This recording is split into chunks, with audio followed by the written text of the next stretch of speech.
ನಿನ್ನೆಯ ಮೆಲುಕು ಕೊಂಚ ಪರಿಷ್ಕಾರದೊಂದಿಗೆ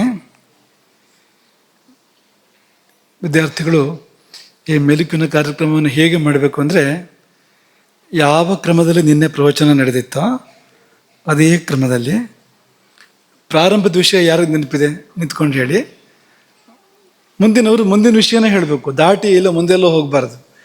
ಅದೇ ಕ್ರಮದಲ್ಲಿ ಚಿಕ್ಕದಾಗಿ ಇನ್ನೊಂದ್ಸರಿ ಪ್ರವಚನ ಕೇಳಿದಾಗ ಆಗಬೇಕು, ಆ ತರಹ ಅಂತ. ದಾಟಿ ಮುಂದೆಲ್ಲೂ ಹೋಗ್ಲಿಕ್ಕಿಲ್ಲ. ಆರಂಭದಿಂದ ಒಂದೊಂದೇ ಬಿಂದುಗಳನ್ನು ಯಾರಿಗೆ ಮುಂದಿನ ಬಿಂದು ನೆನಪಿದೆ ಅವರು ಮಾತ್ರ ಎದ್ದು ನಿಂತು ಅದನ್ನು ಹೇಳಬೇಕು. ಅಕಸ್ಮಾತ್ ತಪ್ಪಿ ಮುಂದಿನದನ್ನು ಹೇಳಿದ್ರೆ ಮತ್ತೆ ಯಾರು ತಿದ್ದಬೇಕು ಅದನ್ನು, ಅದೆಲ್ಲ ಇದು ಬಂದಿತ್ತು ಆಮೇಲೆ ಅಂತ. ಆ ತರಹ ಹೇಳಿ ನೋಡೋಣ, ಹೊಸ ಥರ ಮಾಡೋಣ ಇವತ್ತು. ನಿನ್ನೆ ಜೀರ್ಣಕ್ರಿಯೆ ಹೇಗೆ ಆಗತ್ತೆ ಅಂತ ಹೇಳಿತ್ತು. ಅದರಲ್ಲಿ ಮೊದಲನೇದು ಕ್ಷುತ್ಕರಹ ಅಂತ, ಕೃಕರಹ ಕ್ಷುತ್ಕರಹ. ಹಸುವು ಮೊದಲು ಬರಬೇಕು, ಅದು ಕೃಕರನಿಂದ ಪ್ರಾರಂಭ ಆಗತ್ತೆ ಜೀರ್ಣಕ್ರಿಯೆ ಅಂತ. ಸರಿಗಿದೆ ಸೋಮಕ. ಕೃಕರ ಎಂಬ ಪ್ರಾಣ 10 ಪ್ರಾಣಗಳಲ್ಲಿ ಒಂದು, ಪ್ರಾಣಾಪಾನ ವ್ಯಾನೋದಾನ ಸಮಾನಗಳ ನಂತರ ಇರತಕ್ಕಂಥ ಉಳಿದ 5 ಪ್ರಾಣಗಳಲ್ಲಿ ಒಂದಾದಂಥ ಕೃಕರ ಹಸಿವು ಮತ್ತು ಬಾಯಾರಿಕೆ ಎರಡನ್ನೂ ಏರ್ಪಡಿಸುವಂಥದ್ದು. ಅದು ಹಸಿವನ್ನು ಉಂಟು ಮಾಡಿದಾಗ ಊಟ ಮಾಡ್ತೇವೆ ನಾವು ಅಂತ, ಅಲ್ಲಿಂದ ಪ್ರಾರಂಭ ಆಗಿತ್ತು. ಮುಂದಿನ ಹೆಜ್ಜೆ, ಮುಂದಿನ ಹಂತ ಯಾರು ಹೇಳ್ತೀರಿ? ಈ ಕಡೆನೂ ಕೆಲವರು ಕೇಳ್ತಿದ್ದಾರೆ.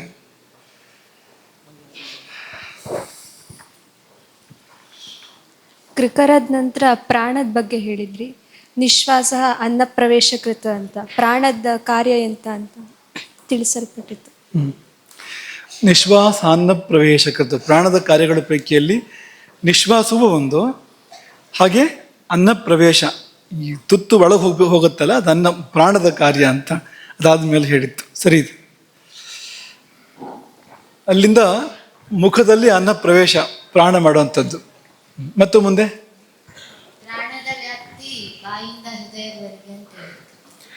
ನೆತ್ತಿಯಿಂದ ಪ್ರಾಣೋತ್ರ ಮೂರ್ಧಗಹ, ನೆತ್ತಿಯಿಂದ ಆರಂಭ ಮಾಡಿ ಹೃದಯದವರೆಗೆ, ಎದೆಯವರೆಗೆ ಪ್ರಾಣದ ವ್ಯಾಪ್ತಿ.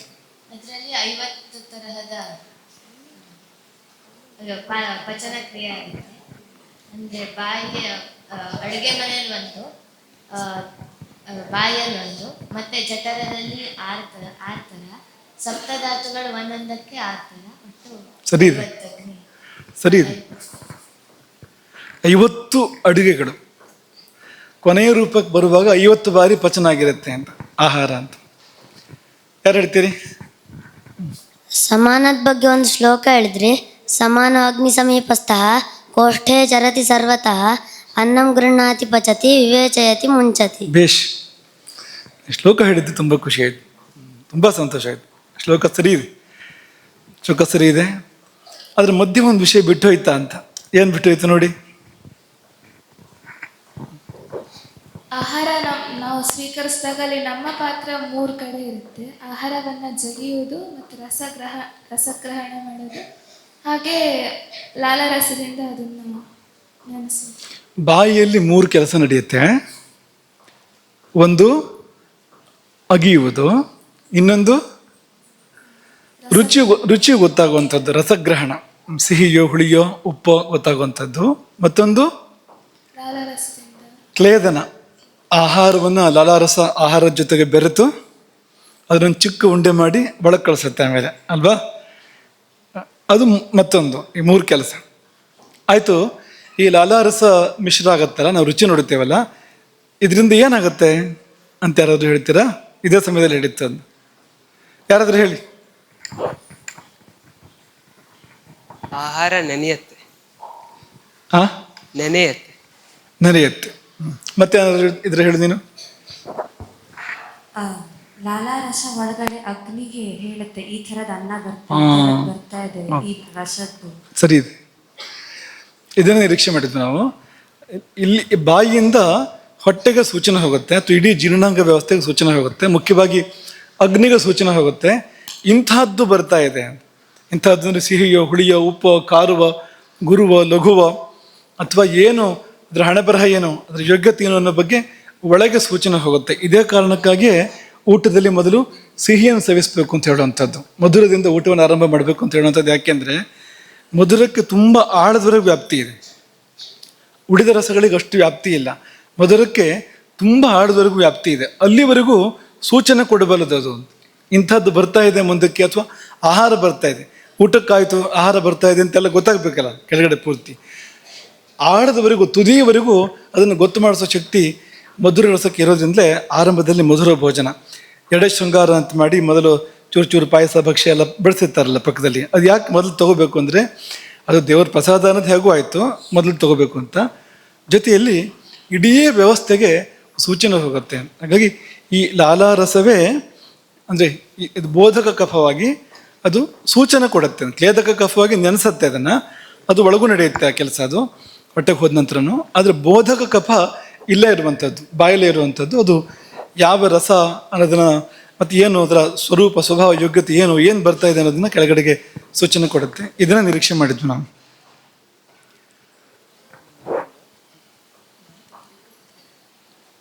ಮುಂದೆ ಸಮಾನ ಅಗ್ನಿ ತನಕ ಎಳ್ಕೊಂಡು ಅಗ್ನಿಯನ್ನು ಉರಿಸಿ ಸಾರವನ್ನು ತೆಗೆದು ಸಾರ ಮತ್ತು ಕಿಟ್ಟವನ್ನು ಬೇರೆ ಮಾಡಿಡುತ್ತೆ. ಪಕ್ಕ ಸರಿ. ಹೇಳ್ಬೇಕಾದ್ರೆ ಒಂಚೂರು ಮೃದುವಾಗಿ ಹೇಳಿದ್ರು, ವಿಷಯ ದೃಢವಾಗಿದೆ, ವಿಷಯ ಗಟ್ಟಿ ಇದೆ, ಸರಿಯಾದ ವಿಷಯ. ಪ್ರಾಣಕ್ಕೆ ಎದೆವರೆಗೆ ಮಾತ್ರ ವ್ಯಾಪ್ತಿ, ಅದು ಮುಂದಕ್ಕೆ ಹೋಗೋದಿಲ್ಲ. ಯಾಕೆ ಮಡಿ ಅಂತ ಕೆಳಗೆಲ್ಲ ಮೇಲಿಗೆ ಇದೆ, ನಾವು ಬರೋದಿಲ್ಲ ಅಂತ ಪ್ರಾಣ ಹೇಳುತ್ತೆ. ಹಾಗಾಗಿ ಅದು ಕೋಷ್ಠದವರೆಗೂ ಅಲ್ಲಿವರೆಗೂ ಬಂದು ಆಹಾರವನ್ನು ಮುಂದೆ ತಳ್ಳುತ್ತೆ, ತಾನು ಹಿಂದೆ ಇದ್ದುಕೊಂಡು ಆಹಾರವನ್ನು ಮುಂದಕ್ಕೆ ಕಳುಹಿಸಿಕೊಡುತ್ತೆ. ಅಲ್ಲಿ ಯಾರು ಸ್ವಾಗತ ಮಾಡ್ತಾರೆ? ಪ್ರಾಣ ಬೀಳ್ಕೊಡುಗೆ ಮಾಡಿದ ಮೇಲೆ ಆಹಾರವನ್ನು ಸ್ವಾಗತ ಮಾಡೋರು ಯಾರು ಅಂದರೆ ವ್ಯಾನ. ಅದಾದಮೇಲೆ ಸಮಾನ ಸ್ವಾಗತ ಮಾಡುತ್ತೆ. ಸಮಾನ ಸ್ವಾಗತ ಮಾಡಿ ಅವನು ಹೇಳಿದಾಗ ಬೆಂಕಿಯನ್ನು ಅಗ್ನಿಯನ್ನು ಉರಿಸಿ ಆ ಪಾತ್ರೆ ನೀರು ಅಕ್ಕಿ ಎಲ್ಲ ಇಟ್ಟ ಹಾಗೆ ಆ ಥರ ಮಾಡಿದಾಗ ಅಲ್ಲಿ ಒಂದು ಅಡುಗೆ ಮನೆ ವ್ಯವಸ್ಥೆಯನ್ನು ಮಾಡಿ ಬೇಯಿಸತ್ತೆ ಅದನ್ನು ಸಮಾನ ಅಂತ. ಮುಂದಕ್ಕೆ ಹೇಳು. ವ್ಯಾನ ಮುಂದೆ ಕಿಟ್ಟ ಸಮಾನ ಅಂತ ಕಿಟ್ಟ ಮತ್ತು ಸಾರವನ್ನು ಕೊಟ್ಟಿರುತ್ತೆ. ಅದರಲ್ಲಿ ಸಾರವನ್ನು ತಗೊಂಡು ಆ ಸಾರವನ್ನು ಎಲ್ಲ ಧಾತುಗಳಿಗೆ ಅದಕ್ಕೆಲ್ಲ ಹಂಚುತ್ತೆ. ಪಕ್ಕ ಸರಿ ಇದೆ. ಸಾರ ಕಿಟ್ಟಗಳನ್ನು ಸಮಾನ ಬೇರೆ ಮಾಡಿದ ಮೇಲೆ ವ್ಯಾನ ಬಂದು ಸಾರವನ್ನು ತಗೊಂಡು ಎಲ್ಲ ಧಾತುಗಳಿಗೂ ಎಲ್ಲ ಕಡೆ ಸಂಚಾರ ಮಾಡುತ್ತಲ್ಲ, ಅದು ಸರ್ವ ಶರೀರಗಹ, ಎಲ್ಲ ಕಡೆ ವ್ಯಾಪ್ತಿ ಇದೆ ಅದಕ್ಕೆ. ಸರ್ವತ್ರ ಸಂಚಾರ ಮಾಡಿ ಎಲ್ಲ ಧಾತುಗಳಿಗೂ ಅನ್ನ ರಸವನ್ನು, ಆಹಾರ ರಸವನ್ನು ಕೊಡುತ್ತೆ ವ್ಯಾನ. ಮಹಾಪ್ರಾಣಾಕ್ಷರಗಳನ್ನು ಸರಿಯಾಗಿ ಉಚ್ಚಾರಣೆ ಮಾಡಿದ್ರೆ ಅಗ್ನಿ ಅಭಿವೃದ್ಧಿ ಆಗುತ್ತೆ. ಸರಿ ಇದೆ. ಮಹಾಪ್ರಾಣ ಅಕ್ಷರಗಳನ್ನು ಸರಿಯಾಗಿ ಉಚ್ಚಾರ ಮಾಡಿದರೆ ಏನು ಹೇಳು ಮುಂದೆ? ಅಗ್ನಿ ಅಭಿವೃದ್ಧಿ ಆಗುತ್ತೆ. ಅಭಿವೃದ್ಧಿ ಆಗುತ್ತೆ. ಸರಿಯಾಗಿ ಹೇಳಬೇಕು ಅಂತ ಹೇಳ್ದೆ ನೀನು. ಹೇಳಬೇಕಾದ್ರೆ ಅಭಿವೃದ್ಧಿ ಆಗುತ್ತೆ ಅಂತ ಎಲ್ಲೆಲ್ಲಿ ಹೊಡೆಯೋದಿದೆಯೋ ಅಲ್ಲಲ್ಲಿ ಹೊಡೆದು ಹೇಳಬೇಕು. ಅದು ಹೇಗಾಗತ್ತೆ ಯಾರಾದರೂ ಹೇಳ್ತೀರಾ? ಹೊಡೆದು ಹೇಳಿದರೆ ಅಗ್ನಿ ವೃದ್ಧಿ ಆಗೋದು ಹೇಗೆ? ಹೊಡೆಯೋ ಅಕ್ಷರ ಹೊಡೆದು ಹೇಳಿದರೆ ಅಗ್ನಿ ವೃದ್ಧಿ ಹೇಗಾಗತ್ತೆ ಯಾರು ಹೇಳ್ತೀರಾ? ಇಲ್ಲಿದ್ರೆ ಅವಳೇ ಹೇಳ್ತಾಳೆ, ಯಾರು ಹೇಳ್ತಾ ಇದ್ರೆ. ಕೊಡು, ಯಾರಿಗಾರು ಕೊಡು.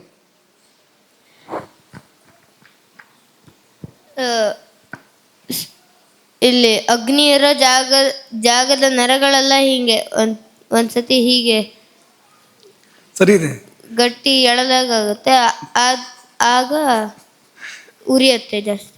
ಅದು ನಿಂಗೆ ಗಂಟ್ಲಲ್ಲಿ ಬಾಯಿ ಬರ್ತಾ ಇಲ್ಲ, ಹಂಗಾಗಿದೆ ನಿಂಗೆ. ಅದು ವಿಷಯ ಸರಿ ಇದೆ. ಅಲ್ಲಿ ಒತ್ತಡ ಬೀಳುತ್ತೆ.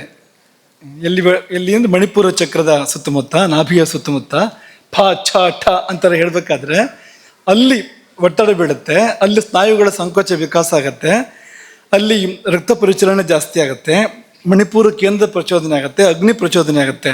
ಅಲ್ಲಿ ಇದೆಲ್ಲ ಆದಾಗ ಅಗ್ನಿ ವೃದ್ಧಿ, ದೇಹದಲ್ಲಿ ಉಷ್ಣತೆ ಜಾಸ್ತಿ ಆಗುತ್ತೆ, ಇಷ್ಟು ಆಗುತ್ತೆ ಅದರಿಂದಾಗಿ. ಹಾಗಾಗಿ ಮಹಾಪ್ರಾಣ ಅಕ್ಷರಗಳನ್ನು ಮಹಾಪ್ರಾಣವಾಗಿಯೇ ಹೇಳಬೇಕು, ಹೊಡೆಯೋದನ್ನು ಹೊಡೆದೇ ಹೇಳಬೇಕು. ಅವರು ಇವರು ಹೊಡೆಯೋದನ್ನು ಬಿಟ್ಟು ಅಕ್ಷರಗಳಿಗೆ ಹೊಡೆಯೋ ಜಾಗದಲ್ಲಿ ಎಲ್ಲೆಲ್ಲರೂ ಹೊಡಿಬಾರ್ದು. ದಯೆ ಅಂತಾರೆ ಹೇಳಬಾರ್ದು, ದಯೆ ಅಂತ ಅದನ್ನು ಹಾಗೆ ಹೇಳೋಕ್ಕಿರೋವಂಥದ್ದು.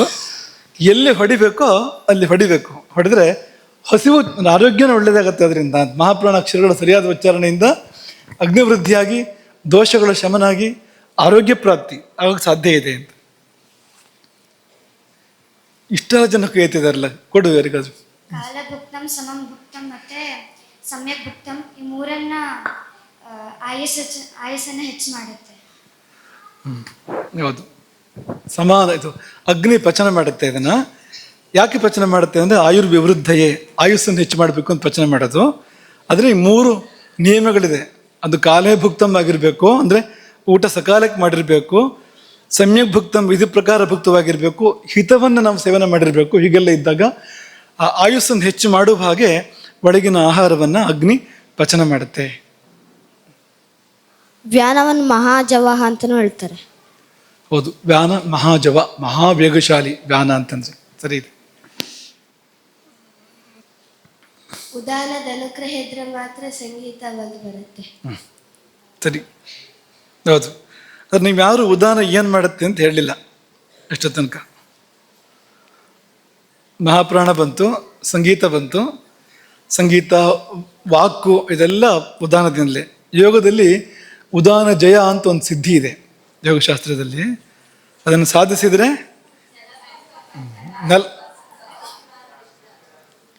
ಜ್ವರ ಹೇಳಿ.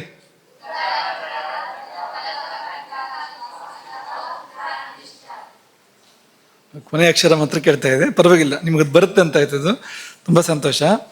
ನೆಲ ಬಿಟ್ಟು ಹೇಳೋಕ್ಕೆ ಸಾಧ್ಯ ಅಂತ ಉದಾನ ಜಯ ಆದಾಗ, ಭೂಮಿಯನ್ನು ಬಿಟ್ಟು ಮೇಲೆ ಕೇಳೋಕ್ಕೆ ಸಾಧ್ಯ ಅಂತ. ಉದಾನ ಅಲ್ವಾ, ಅದು ಪವನೋತ್ತಮ ಅಂತ ಕರೀತಾರೆ ಅದನ್ನು. ಉದಾನ ಸದಾ ಊರ್ಧ್ವಗತಿ ಅದರದ್ದು, ಉದಾನದ್ದು.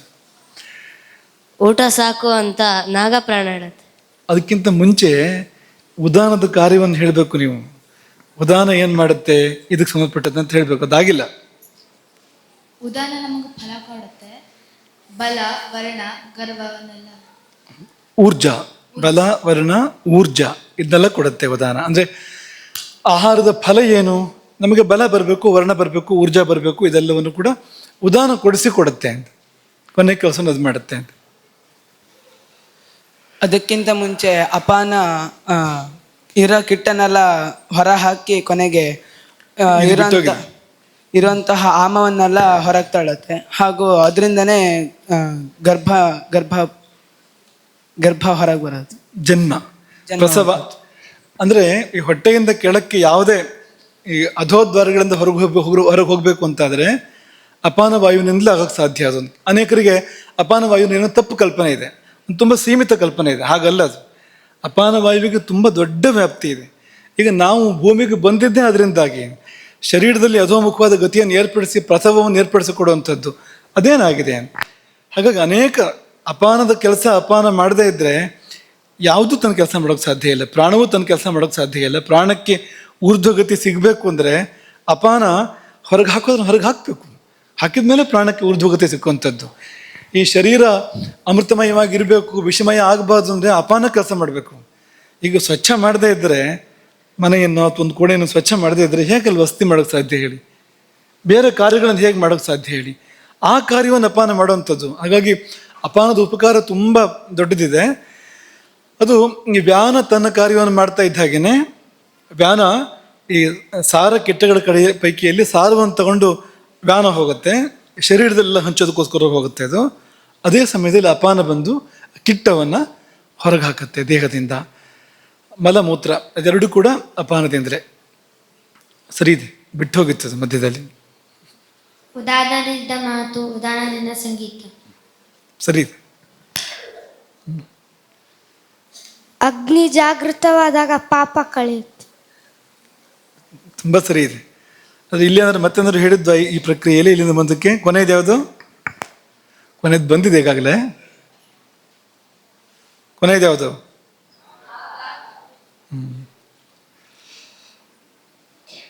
ಆ ನಾಗ ಬುಸ್ ಅನ್ನತ್ತೆ, ಹೊರಗಡೆ ಇರೋ ನಾಗ. ಈ ನಾಗ ಡರ್ ಅನ್ನತ್ತೆ. ಅಷ್ಟೇ ವ್ಯತ್ಯಾಸ ನೋಡಿ. ಈ ಪುಸ್ತಕಗಳೆಲ್ಲ ಬರೆದಿರ್ತಾರೆ, ಡರ್ ಎಂದು ತೆಗೆದರು ಅಂತ ಬರೆದಿರ್ತಾರಲ್ವಾ. ಯಾಕಂದ್ರೆ ಶಬ್ದ ಡರ್ ಅಂತ ಬರುತ್ತೆ ಅಂತ. ಒಬ್ಬೊಬ್ರಿಗೆ ಒಂದೊಂಥರ ಬರ್ಬೋದು, ಕೆಲವ್ರಿಗೆ ಶಬ್ದನೇ ಬರದೇ ಇರ್ಬೋದು, ತೇಗೊಂದು ಬರ್ಬೋದು, ಸಾಧ್ಯತೆ ಇದೆ. ಆದರೆ ನೀವು ಸರಿ ಹೊಟ್ಟೆ ತುಂಬಿದ್ರೆ ಶಬ್ದನೂ ಹಾಗೆ ಬರುತ್ತೆ ಅಂತ, ಡರ್ ಅಂತ ಬರುತ್ತೆ ಅಂತ. ಆ ಕೊನೆಯ ಕೆಲಸ ನಾಗ ಎನ್ನುವ ಪ್ರಾಣದ್ದು ನೋಡಿ. ನಾವು ನಿನ್ನೆ ಉಲ್ಲೇಖ ಮಾಡಿದ್ದು 10 ಪೈಕಿಯಲ್ಲಿ 7 ಪ್ರಾಣಿಗಳು ಕೆಲಸ ಮಾಡ್ತಾ ಇದೆ ನೋಡಿ. ಈ ಆಹಾರದ ಒಂದು ವ್ಯವಸ್ಥೆಯಲ್ಲಿ 10ರಲ್ಲಿ 7 ಕೆಲಸ ಮಾಡಿ ಆಹಾರದ ವ್ಯವಸ್ಥೆ ತಲೆಯಿಂದ ತಲೆಗೆ ಅಥವಾ ಬುಡದಿಂದ ತುದಿವರೆಗೆ ನಡೆಯುತ್ತೆ ನೋಡಿ. ಎಷ್ಟು ಚೆನ್ನಾಗಿದೆ. ತೇಗು ಬಂದರೆ ಊಟವನ್ನು ನಿಲ್ಲಿಸು ಎಂದು ಸೂಚನೆ ಕೊಡುತ್ತದೆ. ಅದನ್ನು ನಿಲ್ಲಿಸದಿದ್ರೆ ಸೂಚನೆ ಕೊಡೋದು ನಿಲ್ಲಿಸ್ತದೆ. ಊಟ ನಿಲ್ಲಿಸದೇ ಇದ್ರೆ ಸೂಚನೆ ನಿಲ್ಲಿಸ್ಬಿಡುತ್ತೆ ಅದು. ನಿಲ್ಲಿಸು ಅಂತ ಹೇಳೋಕ್ಕೆ ತೆಗ್ ಬರೋದು, ಸಾಕು ಊಟ ನಿಲ್ಲಿಸು ಅಂತ ಹೇಳೋಕ್ಕೆ ತೆಗ್ ಬರೋದು. ಕೇಳ್ದೆ ಹೋದ್ರೆ ಕಿವಿಗೆ ಹಾಕ್ಕೊಳ್ಳದೆ ಇದ್ರೆ ಬಿಡು ಮೂರ್ಖ ಇವನು, ಇವನಿಗೇನು ಹೇಳಿ ಪ್ರಯೋಜನ ಇಲ್ಲ ಅಂತ ಸೂಚನೆ ಕೊಡೋದು ನಿಲ್ಲಿಸುತ್ತೆ ಅದು. ಊಟದಲ್ಲಿ ಉಸಿರಿನ ದೊಡ್ಡ ಪಾತ್ರವಿದೆ. ಕೊನೆಯಲ್ಲಿ ಹೇಳಿದ್ವಿ ಅದನ್ನ, ಉಸಿರಾಟಕ್ಕೆ ತುಂಬ ದೊಡ್ಡ ಪಾತ್ರ ಇದೆ. ಅದು ಚೆನ್ನಾಗಿದ್ರೆ ಊಟ ಚೆನ್ನಾಗಿರುತ್ತೆ. ಉಸಿರಾಟ ಸರಿ ಮಾಡಿದರೆ ಊಟವನ್ನು ಸರಿ ಮಾಡ್ಬೋದು, ಮಾತ್ರ ಅಲ್ಲ ಜೀವನವನ್ನು ಸರಿ ಮಾಡ್ಬೋದು. ಅಗ್ನಿಯು ಸಮಾನವನ್ನು ಹೊಂದಿಕೊಂಡಿರುತ್ತೆ. ಸರಿ ಇದೆ. ಸಮಾನ ವಾಯುವೇ ಅಗ್ನಿಯನ್ನು ಚೆನ್ನಾಗಿಡುವುದು ಅಥವಾ ಕೆಡಿಸೋದು. ಸಮಾನ ಚೆನ್ನಾಗಿಲ್ಲದೆ ಇದ್ದರೆ ಅಗ್ನಿ ಚೆನ್ನಾಗಿರೋದಿಲ್ಲ, ಅಗ್ನಿ ಚೆನ್ನಾಗಿಲ್ಲದೆ ಇದ್ರೆ ನಾವು ಚೆನ್ನಾಗಿರೋದಿಲ್ಲ. ನಾವು ಚೆನ್ನಾಗಿರ್ಬೇಕು ಅಂದರೆ ಅಗ್ನಿ ಚೆನ್ನಾಗಿರಬೇಕು, ಅಗ್ನಿ ಚೆನ್ನಾಗಿರ್ಬೇಕು ಅಂದರೆ ಸಮಾನ ಸರಿಯಾಗಿ ತನ್ನ ಕೆಲಸವನ್ನು ಮಾಡಬೇಕು. ಆ ಅಗ್ನಿಯನ್ನು ಉರಿಸುವ ಕೆಲಸ ಸಮಾನದ್ದು, ಜಠರಾಗ್ನಿಯನ್ನು ಉರಿಸುವ ಕೆಲಸ ಸಮಾನದ್ದು. ಜಾಸ್ತಿ ಆದರೂ ಕಷ್ಟ, ಕಡಿಮೆ ಆದರೂ ಕಷ್ಟ, ಕ್ಷಣಚಿತ್ತ ಕ್ಷಣಪಿತ್ತ ಆದರೂ ಕಷ್ಟ ಆಗಬಾರ್ದು. ಆ ರೀತಿಯಲ್ಲಿ ಸಮಾನ ಚೆನ್ನಾಗಿರಬೇಕು, ಸಮಾನವಾಗಿರಬೇಕು. ಅದಕ್ಕೆ ಹೆಸರಿಡೋದಕ್ಕೆ ಸಮಾನ ಅಂದರೆ ಒಂದೇ ರೀತಿ ಗತಿಯಿಂದ. ಈ ಸಮಾನ ಅನ್ಬೇಕಾದ್ರೆ ಆ ಮುಂದಿನ ಭಾಗ ಇದೆಯಲ್ಲ, ಉತ್ತರಾರ್ಧ ಇದೆಯಲ್ಲ, ಗತಿ ಅಂತ ಹೇಳುತ್ತೆ. ಪ್ರಾಣ ಅಲ್ಲಿ ಇದೆ, ಅನ ಇದೆ, ಅಲ್ಲಿ ಅಪಾನ ವ್ಯಾನ ಎಲ್ಲ ಕಡೆ ಇದೆ ಅದು ಅಂತ. ಅದು ಗತಿಯನ್ನು ಹೇಳುವಂಥದ್ದು ಅದು. ಹಾಗಾಗಿ ಊರ್ಧ್ವಗತಿ, ಅಧೋಗತಿ, ತಿರ್ಯಗತಿ ಅಥವಾ ಸಮಾನ ಅನ್ನುವಾಗ ಸಮಗತಿ ಅಂತ, ಆ ಸಮಗತಿಯನ್ನು ಹೇಳುತ್ತೆ ಆ ಶಬ್ದ. ಅದು ಸಮಗತಿಯಲ್ಲಿ ಇರಬೇಕು, ಅದು ಇದ್ರೆ ನಾವು ಕ್ಷೇಮ ಅಂತ. ನಾವು ಆದಷ್ಟು ಆಹಾರವನ್ನು ಜಗಿದು ತಿನ್ನಬೇಕು. ಯಾಕೆಂದರೆ ನಮ್ಮ ಹೊಟ್ಟೆ ಒಳಗೆ ಹಾಗೆ ಹೋದರೆ ಅದು ಜಠರಾಗ್ನಿ ಜೀರ್ಣ ಮಾಡೋಕ್ಕೆ ಕಷ್ಟ ಆಗುತ್ತೆ. ಜಾಸ್ತಿ ಕೆಲಸ ಹೊಟ್ಟೆಗೆ ಬಂದಾಗತ್ತೆ. ನಮ್ಮ ಕೆಲಸ ನಾವು ಸರಿ ಮಾಡದೇ ಇದ್ರೆ ಅದಕ್ಕೆ ಕೆಲಸ ಜಾಸ್ತಿ ಆಗುತ್ತೆ, ಜಠರಕ್ಕೆ ಕೆಲಸ ಜಾಸ್ತಿ ಆಗುತ್ತೆ. ಜಠರಕ್ಕೆ ಭಾರ ಮಾಡಬಾರ್ದು ಅನ್ನೋದೇ ಪ್ರಯತ್ನ. ಇದು ನೆನ್ಪಿಟ್ಕೊಳ್ಳಿ. ಊಟದಲ್ಲಿ ತುಂಬ ಗಮನ ಕೊಡಬೇಕಾಗಿದ್ದೇನು ಅಂದರೆ ಅದು ಪೂರ್ತಿ ಜೀರ್ಣ ಆಗಬೇಕು. ನಾವೇನು ಗಮನ ಕೊಡ್ತೀವಿ? ರುಚಿ, ಹಸಿವು, ಹೊಟ್ಟೆ ತುಂಬೋದು, ಏನೋ ಮಾತಾಡ್ತಾ ತಿಂದ್ಬಿಡೋದು ಒಂದಷ್ಟು, ಇದೆಲ್ಲ ಮಾಡ್ತಾ ಇರ್ತೀವಿ. ಇದೆಲ್ಲ ಅಲ್ಲ. ಆದ್ಯತೆ ಏನು ಅಂದರೆ ತಿಂದಿದ್ದು ಶೇಷ ಏನು ಉಳಿಬಾರ್ದು, ಏನೇನು ಶೇಷ ಉಳಿಬಾರ್ದು. ಅದು ತುಂಬ ಅಗತ್ಯ ಅದು ಅಂತ. ಹಾಗಾಗಿ ಅದಕ್ಕೆ ಬೇಕಾದ್ದೆಲ್ಲವನ್ನು ಕೂಡ ಮಾಡಬೇಕು. ಈ ಚೆನ್ನಾಗಿ ಅಗದು ತಿನ್ನೋದು ಅನ್ನೋದು ಕೂಡ ಅದರಲ್ಲೇ ಒಂದು ಮಾತಿದೆ, ಒಂದು ಸ್ವಲ್ಪ ಜಾಸ್ತಿ ಆಗುತ್ತೆ, ಒಂದು ಗಾದೆ. ಅದೇನಂದರೆ ಅನ್ನವನ್ನು ಕುಡಿಬೇಕು ಮತ್ತು ನೀರನ್ನು ತಿನ್ನಬೇಕು. ಅನ್ನವನ್ನು ಕುಡಿಯಬೇಕು, ನೀರನ್ನು ಏನಪ್ಪ ಹಾಗಂದ್ರೆ? ಅನ್ನ ಕುಡಿಯೋದು ಅಂದ್ರೆ ಏನು? ಅದಾದರೂ ಸರಿ. ನೀರನ್ನು ತಿನ್ನೋದು ಅಂದ್ರೆ ಏನು? ತಿನ್ನಕ್ಕಾಗತ್ತಾ ನೀರನ್ನ ಅಗಿದು? ಯಾಕೆ ಹಾಗೆ ಹೇಳಿದ್ರು ಅಂದರೆ ಅನ್ನವನ್ನು ಅಗಿದಗಿದು ರಸ ಮಾಡಿ ಒಳಗೆ ಕಳುಹಿಸು. ಅನ್ನವನ್ನು ಗಟ್ಟಿ ಹಾಗೆ ಕಳಿಸ್ಬೇಡ, ಒಳಗಡೆಗೆ ಅಗಿದು ರಸರೂಪಕ್ಕೆ ತಂದು, ದ್ರವರೂಪಕ್ಕೆ ತಂದು ಅದನ್ನು ಒಳಗೆ ಕಳುಹಿಸು. ಜೀರ್ಣ ಸರಿಯಾಗತ್ತೆ. ಜೀರ್ಣ ಸರಿಯಾದ್ರೆ ಚೆನ್ನಾಗಿರ್ತೀಯ ನೀನು. ಹಾಗೆ ನೀರನ್ನು ಕುಡಿಬೇಕಾದ್ರೆ ಗಡಿಬಿಡಿ ಮಾಡಬೇಡ. ನೀರನ್ನು ಗುಟುಕಾಗಿ ಸಮಾಧಾನವಾಗಿ ಕುಡಿ ಅನ್ನೋದಕ್ಕೆ ನೀರನ್ನು ತಿನ್ನು ಅಂತ ಹೇಳಿ. ನೀರನ್ನು ತಿನ್ನು ಅಂದರೆ ಅದನ್ನು ಗಟ್ಟಿ ಮಾಡ್ಕೊಂಡು ತಿನ್ನು ಅಂತ ಅರ್ಥ ಅಲ್ಲ, ಹಂಗೆಲ್ಲ ಅಲ್ಲ, ಆ ಥರ ಅಲ್ಲ. ನೀರನ್ನು ಗುಟುಕರಿಸು ಅಂತ. ಗುಟುಕು ಕೆಲವರು ಏನು ಮಾಡ್ತಾರೆ ಅಂದರೆ ಎತ್ತಿ ಬಿಡ್ತಾರೆ. ಲೋಟನೇ ಎತ್ತೋದು, ಚೊಂಬನೇ ಎತ್ತೋದು, ಇನ್ನು ಬಕೆಟ್ನೇ ಎತ್ತೋದು, ಇದಾದ್ರೆ ಗೊತ್ತಿಲ್ಲ ಇನ್ನು. ಅದಕ್ಕಿಂತ ಮೇಲೆ ಎತ್ತು ಬಿಡೋದು, ಹಾಗೆಲ್ಲ ಅಲ್ಲ. ಗುಟುಕಾಗಿ ಕುಡಿ. ಊಟದ ಮಧ್ಯೆ ಕೂಡ ನೀರು ಕುಡಿಬೇಕಾದ್ರೆ ಜಾಸ್ತಿ ಪ್ರಮಾಣದಲ್ಲಿ ಕುಡಿಬಾರ್ದು ಅಂತಿದೆ. ಸ್ವಲ್ಪ ಪ್ರಮಾಣದಲ್ಲಿ ಕುಡಿಬೇಕು ಅಂತ, ಕಿಂಚಿತ್ ಪ್ರಮಾಣದಲ್ಲಿ ಕುಡಿಬೇಕು ಅಂತ ಇರುವಂಥದ್ದು. ಚೆನ್ನಾಗಿ ನೀರು ಕುಡಿದ್ಬಿಟ್ರೆ ಮತ್ತು ಆಹಾರದ ಜಾಗ ಎಲ್ಲಿ? ಮತ್ತು ಅಲ್ಲಿ ಸಮತೋಲನ ವ್ಯತ್ಯಾಸ ಆಗುತ್ತೆ. ನೀರಿನ ಪ್ರಮಾಣ ಜಾಸ್ತಿಯಾಗಿ ಘನ ಕಡಿಮೆ ಆದರೆ ಒಳಗಡೆ ಸಮತೋಲನ ಹಾಳಾಗುತ್ತೆ. ಜೀರ್ಣ ಮಾಡಬೇಕಾದ್ರೆ ತೊಂದರೆ ಆಗುತ್ತೆ ಅದು. ಈಗ ನೀವು ರುಬ್ಬಬೇಕಾದ್ರೆ ನೀರು ಜಾಸ್ತಿ ಹಾಕ್ಕೊಂಡ್ರೆ ಆವಾಗ ನಿಮ್ಗೆ ರುಬ್ಬಕ್ಕೆ ಅನುಕೂಲ ಆಗುತ್ತಾ? ಬೀಸಬೇಕಾದ್ರೆ ನೀರು ಹದವಾಗಿ ಹಾಕ್ಕೋಬೇಕು. ನೀರು ಹಾಕ್ಕೊಳ್ದೇ ಇದ್ದರೆ ಆಗಲೂ ಬೀಸೋಕ್ಕೆ ಕಷ್ಟ ಆಗತ್ತೆ. ಜಾಸ್ತಿ ಹಾಕಿದರೆ ಆಗುತ್ತೆ ಅಂತ. ಎಷ್ಟಾದ್ರೂ ನೀರು ಕುಡಿಯೋದಲ್ಲ ಅಂತ. ಗುಟುಕರಿಸಿ ಸ್ವಲ್ಪನೇ ನಾಲ್ಗೆ ತೊಳಿತಾ ಊಟ ಮಾಡಬೇಕು ಅನ್ನೋದು ಕ್ರಮ ಅಂತ. ಅಗ್ನಿಯು ಮುಟ್ಟಿ ಬಿಟ್ಟ ಆಹಾರ ವಿಷವಾಗಿ ಪರಿಣಾಮವಾಗುತ್ತೆ. ಅದಕ್ಕೊಂದು ಕತೆ ಹೇಳಿದ್ರಿ. ಅಂದ್ರೆ ಒಬ್ಬ ಶಿಷ್ಯ ಊಟಕ್ಕೆ ಕೂತಾಗ ಉಪ್ಪಿನಕಾಯಿ ಕಚ್ಚಿ ಇನ್ನೇನು ತಟ್ಟೆಲಿ ಇಡ್ಬೇಕು ಅನ್ನೋಷ್ಟರಲ್ಲಿ ಪಕ್ಕ ಒಬ್ರು ಗುರುಗಳು ಕೂತಿದ್ರು, ಒಬ್ರು ಮಹಾತ್ಮರು ಕೂತಿದ್ರು. ಅವರು ನಿನ್ ಗುರು ಯಾರು, ನಿನ್ನ ತಂದೆ ಯಾರು ಅಂತ ಕೇಳ್ತಾರೆ. ಅವಾಗ ಆ ಶಿಷ್ಯ ಹೇಳ್ತಾನೆ, ಉಪ್ಪಿನಕಾಯಿ ತಟ್ಟೆಗೆ ಇಡೋದು ಇಲ್ಲ, ಗುರು ಮತ್ತೆ ತಂದೆ ಹೆಸರು ಹೇಳೋದು ಇಲ್ಲ ಅಂತ. ಅದು ಗುರುವಿನ ಹೆಸರು ಹೇಳಬಾರ್ದು ಅಂತಲೂ ಇದೆ ಶಾಸ್ತ್ರ. ಆತ್ಮನಾಮ ಗುರುವರ್ ನಾಮ ಅಂತ ಒಂದು ಪಟ್ಟಿ ಬರುತ್ತೆ. ಅದು ಯಾರು ಹೆಸರುಗಳನ್ನ ಹೇಳಬಾರ್ದು ಅಂತ. ಆ ಪಟ್ಟಿಯಲ್ಲಿ ಗುರುಗಳ ಹೆಸರನ್ನು ಹೇಳಬಾರ್ದು ಅಂತ. ಗುರುಗಳು ಅಂತ ಹೇಳಬೇಕು ಹೊರತು ಹೆಸರನ್ನು ಹೇಳಬಾರ್ದು. ನಮ್ಮ ಗುರುಗಳು ಅಂತ ಹೇಳಬೇಕು ಅನ್ನೋ ನಿಯಮನೂ ಇದೆ. ಅಲ್ಲಿ ಏನಂದರೆ ಗುರುಗಳ ಮರ್ಯಾದೆ ತೆಗೆಯೋದಿಲ್ಲ ನಾನು ಅಂತ, ಯಾಕೆಂದರೆ ಇಟ್ಟಿರ್ತಾನೆ, ಕೆಳಗೆ ಇಟ್ಟಿರ್ತಾನೆ ಅಂತ. ನೋಡಿ, ಈಗ ಅಗ್ನಿ ಮುಟ್ಟಿ ಬಿಟ್ಟಿದ್ದನ್ನು ಕತ್ತಲೆ ತಗೊಳುತ್ತೆ ಅಂತ. ಅಗ್ನಿ ಮುಟ್ಟಿ ಬಿಟ್ಟಿದ್ದನ್ನು, ಅಗ್ನಿ ತಗೊಳ್ಳದೇ ಇದ್ದಿದ್ದನ್ನು ಯಾವ್ದು ತಗೊಳುತ್ತೆ ಅಂದರೆ ಕತ್ತಲೆ ತಗೊಳುತ್ತೆ ಅಂತ. ಎಂಜಲು ಅಂದ್ರೆ ಏನು? ನಾವು ಕಚ್ಚಿ ಬಿಟ್ಟಿರ್ತೇವಲ್ಲ, ಅಲ್ಲಿವರೆಗೂ ವ್ಯಾಪ್ತಿ ಇದೆ ಅಗ್ನಿಗೆ. ಅಲ್ಲಿ ಲಾಲಾರಸ ಅಗ್ನಿಗೆ ಸಂಬಂಧಪಟ್ಟಿರ್ತಕ್ಕಂಥದ್ದು. ನೀವು ಕಚ್ಚಿ ಬಿಟ್ರಿ ಅಲ್ವಾ, ಅದು ಅಗ್ನಿ ಮುಟ್ಟಿ ಬಿಟ್ಟಂತಾಯ್ತು. ಅದು ಒಬ್ಬರ ಒಂದು ಶರೀರದ ಅಗ್ನಿ ಮುಟ್ಟಿ ಬಿಟ್ಟಂತಾಯ್ತು. ಬಿಟ್ಟಿದ್ದು ಆಮ ಅಂದ್ರೆ ಏನು ಅಂದರೆ ಕತ್ತಲು, ಅಂದರೆ ರಜಸ್ಸು ತಮಸ್ಸುಗಳು, ಆಸುರಿ ಶಕ್ತಿಗಳು ಅದನ್ನು ಸ್ವೀಕಾರ ಮಾಡ್ತೇವೆ. ಉಚ್ಚಿಷ್ಟ ಅಂದರೆ ಅವ್ರಿಗೆ ಭಾಳ ಪ್ರಿಯ ಆಸುರಿ ಶಕ್ತಿಗಳಿಗೆ. ಅದನ್ನು ಮನುಷ್ಯ ತಗೊಳ್ಳೋಕ್ಕಿಲ್ಲ, ಮಾಡಬಾರ್ದು. ಅದನ್ನು ಯಾವುದೇ ಸಂದರ್ಭದಲ್ಲೂ ಕೂಡ ಉಚ್ಚಿಷ್ಟ ಭೋಜನವನ್ನು ಮಾಡಬಾರ್ದು, ಎಂಜಲು ತಿನ್ನಬಾರ್ದು. ಯಾಕೆಂದರೆ ಅಗ್ನಿ ಮುಟ್ಟಿ ಬಿಟ್ಟಿದ್ದು ಅಂತ. ಹೋಮ ಮಾಡಬೇಕಾದ್ರೂ ಕೂಡ ಆಹುತಿ ಹೊರಗೆ ಬಿದ್ದರೆ ರಕ್ಷಸಾಂಭಾಗೋಸಿ, ಅದು ರಾಕ್ಷಸರಿಗೆ ಸಲ್ಲುವಂಥದ್ದು. ರಾಕ್ಷಸರಿಗೆ ಏನೂ ಇಲ್ವಾ ಅಂದರೆ ಆಹುತಿ ಹಾಕ್ಬೇಕಾದ್ರೆ ಯಾವುದು ಹೊರಗೆ ಚೆಲ್ಲಿತು, ಹೊರಗೆ ಬಿದ್ದಿತ್ತು, ಅದು ರಕ್ಷಸಾಂಭಾಗೋಸಿ, ರಾಕ್ಷಸರಿಗೆ ಸಲ್ಲುವಂಥದ್ದು ಅದು ಅಂತ. ಹಾಗೆ ಆಯ್ತು ಇದು ಕೂಡ ಅಂತ. ಅಗ್ನಿ ತಗೊಳ್ತಾ ಇದ್ದ ಆಹುತಿಯನ್ನು, ಒಂದು ತುಂಡು ಹೊರಗೆ ಬಿತ್ತು, ಒಳಗೆ ಹೋಗಲಿಲ್ಲ ಅಂತಂದರೆ ರಕ್ಷಸಾಂಭಾಗೋಸಿ, ಅದನ್ನು ಮತ್ತೆ ಬೇರೆ ಯಾರು ಮುಟ್ಲಿಕ್ಕಿಲ್ಲ. ಅವರು ಕೂಡ ಯಾರು ಕಚ್ಚಿ ಬಿಟ್ಟಿದಾರೋ ಅವರು ಕೂಡ ಪುನಃ ತಿನ್ಲಿಕ್ಕಿಲ್ಲ. ನನ್ನ ಎಂಜಲು ಪರವಾಗಿಲ್ಲ ಅಂತ ಅನ್ನೋ ಥರ ಏನಿಲ್ಲ. ನಮ್ಮ ಎಂಜಲಾದರೂ ಕೂಡ ಕಚ್ಚಿ ಅದನ್ನು ಬಿಟ್ಟು ಅದನ್ನು ಬಿಡಬೇಕು ಹೊರತು ಅದನ್ನು ಮತ್ತೆ ತಿನ್ನಬಾರ್ದು ಯಾವುದೇ ಕಾರಣಕ್ಕೂ. ಉಚ್ಚಿಷ್ಟ ಆಗುತ್ತೆ, ತಮೋಗುಣ ಅದನ್ನು ಆವರಿಸ್ತೈತೆ. ಅದಕ್ಕೆ ಹೇಳಿದ್ದು ನಾವು ಉಚ್ಚಿಷ್ಟಮಪಿ ಚಾಮೇಧ್ಯಂ ಭೋಜನಂ ತಾಮಸ ಪ್ರಿಯಂ. ಎಂಜಲನ್ನು ತಾಮಸ ಅಂತ ಕೃಷ್ಣ ಕರೆದಿದ್ದಾನೆ. ತಾಮಸ ಅಂತ ಯಾಕಾಗುತ್ತೆ ಅಂದರೆ ಅದೇ ಅಗ್ನಿ ಬಿಟ್ಟಿದ್ದನ್ನು ಕತ್ತಲೆ ಸ್ವೀಕಾರ ಮಾಡಿತು, ತಮಸ್ಸು ಸ್ವೀಕಾರ ಮಾಡಿತು. ಅದನ್ನು ಅದು ಯಾರಿಗೂ ಯೋಗ್ಯ ಅಲ್ಲ, ಆಮೇಲೆ ನಮಗೆ ಯೋಗ್ಯ ಅಲ್ಲ ನಮ್ಮ ಎಂಜಲು. ಮುಂದಕ್ಕೆ ಅಗತ್ಯ ಇದ್ದಲ್ಲಿ ಮಾತ್ರ ಮಹಾಪ್ರಾಣಾಕ್ಷರಗಳನ್ನು ಉಚ್ಚರಿಸಬೇಕು, ಸುಮ್ಮನೆ ಉಚ್ಚರಿಸಬಾರ್ದು. ಖಂಡಿತ ಅನಾಹುತ ಆಗುತ್ತೆ. ಎಲ್ಲೆಲ್ಲರೂ ಮಹಾಪ್ರಾಣ ಹೇಳಿದರೆ ಕೆಲವು ಜನರಿಗೆ ಆ ಅಭ್ಯಾಸ ಇರುತ್ತೆ, ಕಂಡಲ್ಲಿ ಹೊಡಿತಾ ಇರ್ತಾರೆ. ಹಾಗೆಲ್ಲ ಮಾಡಬಾರ್ದು. ಎಲ್ಲಿ ಮಹಾಪ್ರಾಣ ಇದೆಯೋ ಅದನ್ನು ಹೊಡೆದ್ರೆ ಸಾಕು. ಅದನ್ನು ಹೊಡಿತಾ ಇಲ್ಲ, ಹೆಚ್ಚಿನವರು ಬಿಟ್ಬಿಟ್ಟಿದ್ದಾರೆ, ಅದನ್ನು ಹೊಡೆದ್ರೆ ಸಾಕು. ಒಂದು ವಾದ ಇತ್ತೀಚೆಗೆ ಹುಟ್ಕೊಂಡಿದೆ, ಮಹಾಪ್ರಾಣಲ್ಲಿ ಬಿಟ್ಬಿಡ್ಬೇಕು ಅಂತ. ಸುಲಭ ಮಾಡ್ಕೊಳ್ಬೇಕು. ಮಹಾಪ್ರಾಣಲ್ಲಿ ಬಿಟ್ಟು ಒಂದು ಕನ್ನಡ ಅಂತ ಒಂದು ಶುರುವಾಯಿತು. ಆಮೇಲೆ ಒಂದು ವಾದ ಶುರುವಾಯಿತು. ಅವರಿಗೆ ಇದರ ಮಹತ್ವ ಗೊತ್ತಿಲ್ಲ, ಮಹಾಪ್ರಾಣಗಳ ಮಹತ್ವ, ಆ ಅರಿವು ಅವರಿಗೆಲ್ಲ. ಹಾಗೆ ಮಾಡಿದವರಿಗೆ ಅದು ಎಷ್ಟು ಅಗ್ನಿಗೆ ಸಂಬಂಧಪಟ್ಟಿದ್ದು, ಎಷ್ಟು ಆರೋಗ್ಯಕ್ಕೆ ಸಂಬಂಧಪಟ್ಟಿದ್ದು ಅನ್ನೋದು ಗೊತ್ತಿಲ್ಲ ಅವರಿಗೆ. ಮುಕ್ತಾಯ ಮಾಡೋಣ ಇಲ್ಲಿಗೆ. ಸಮಾನ ವಾಯು ನಾಭಿಮಂಡಲದಲ್ಲಿದೆ.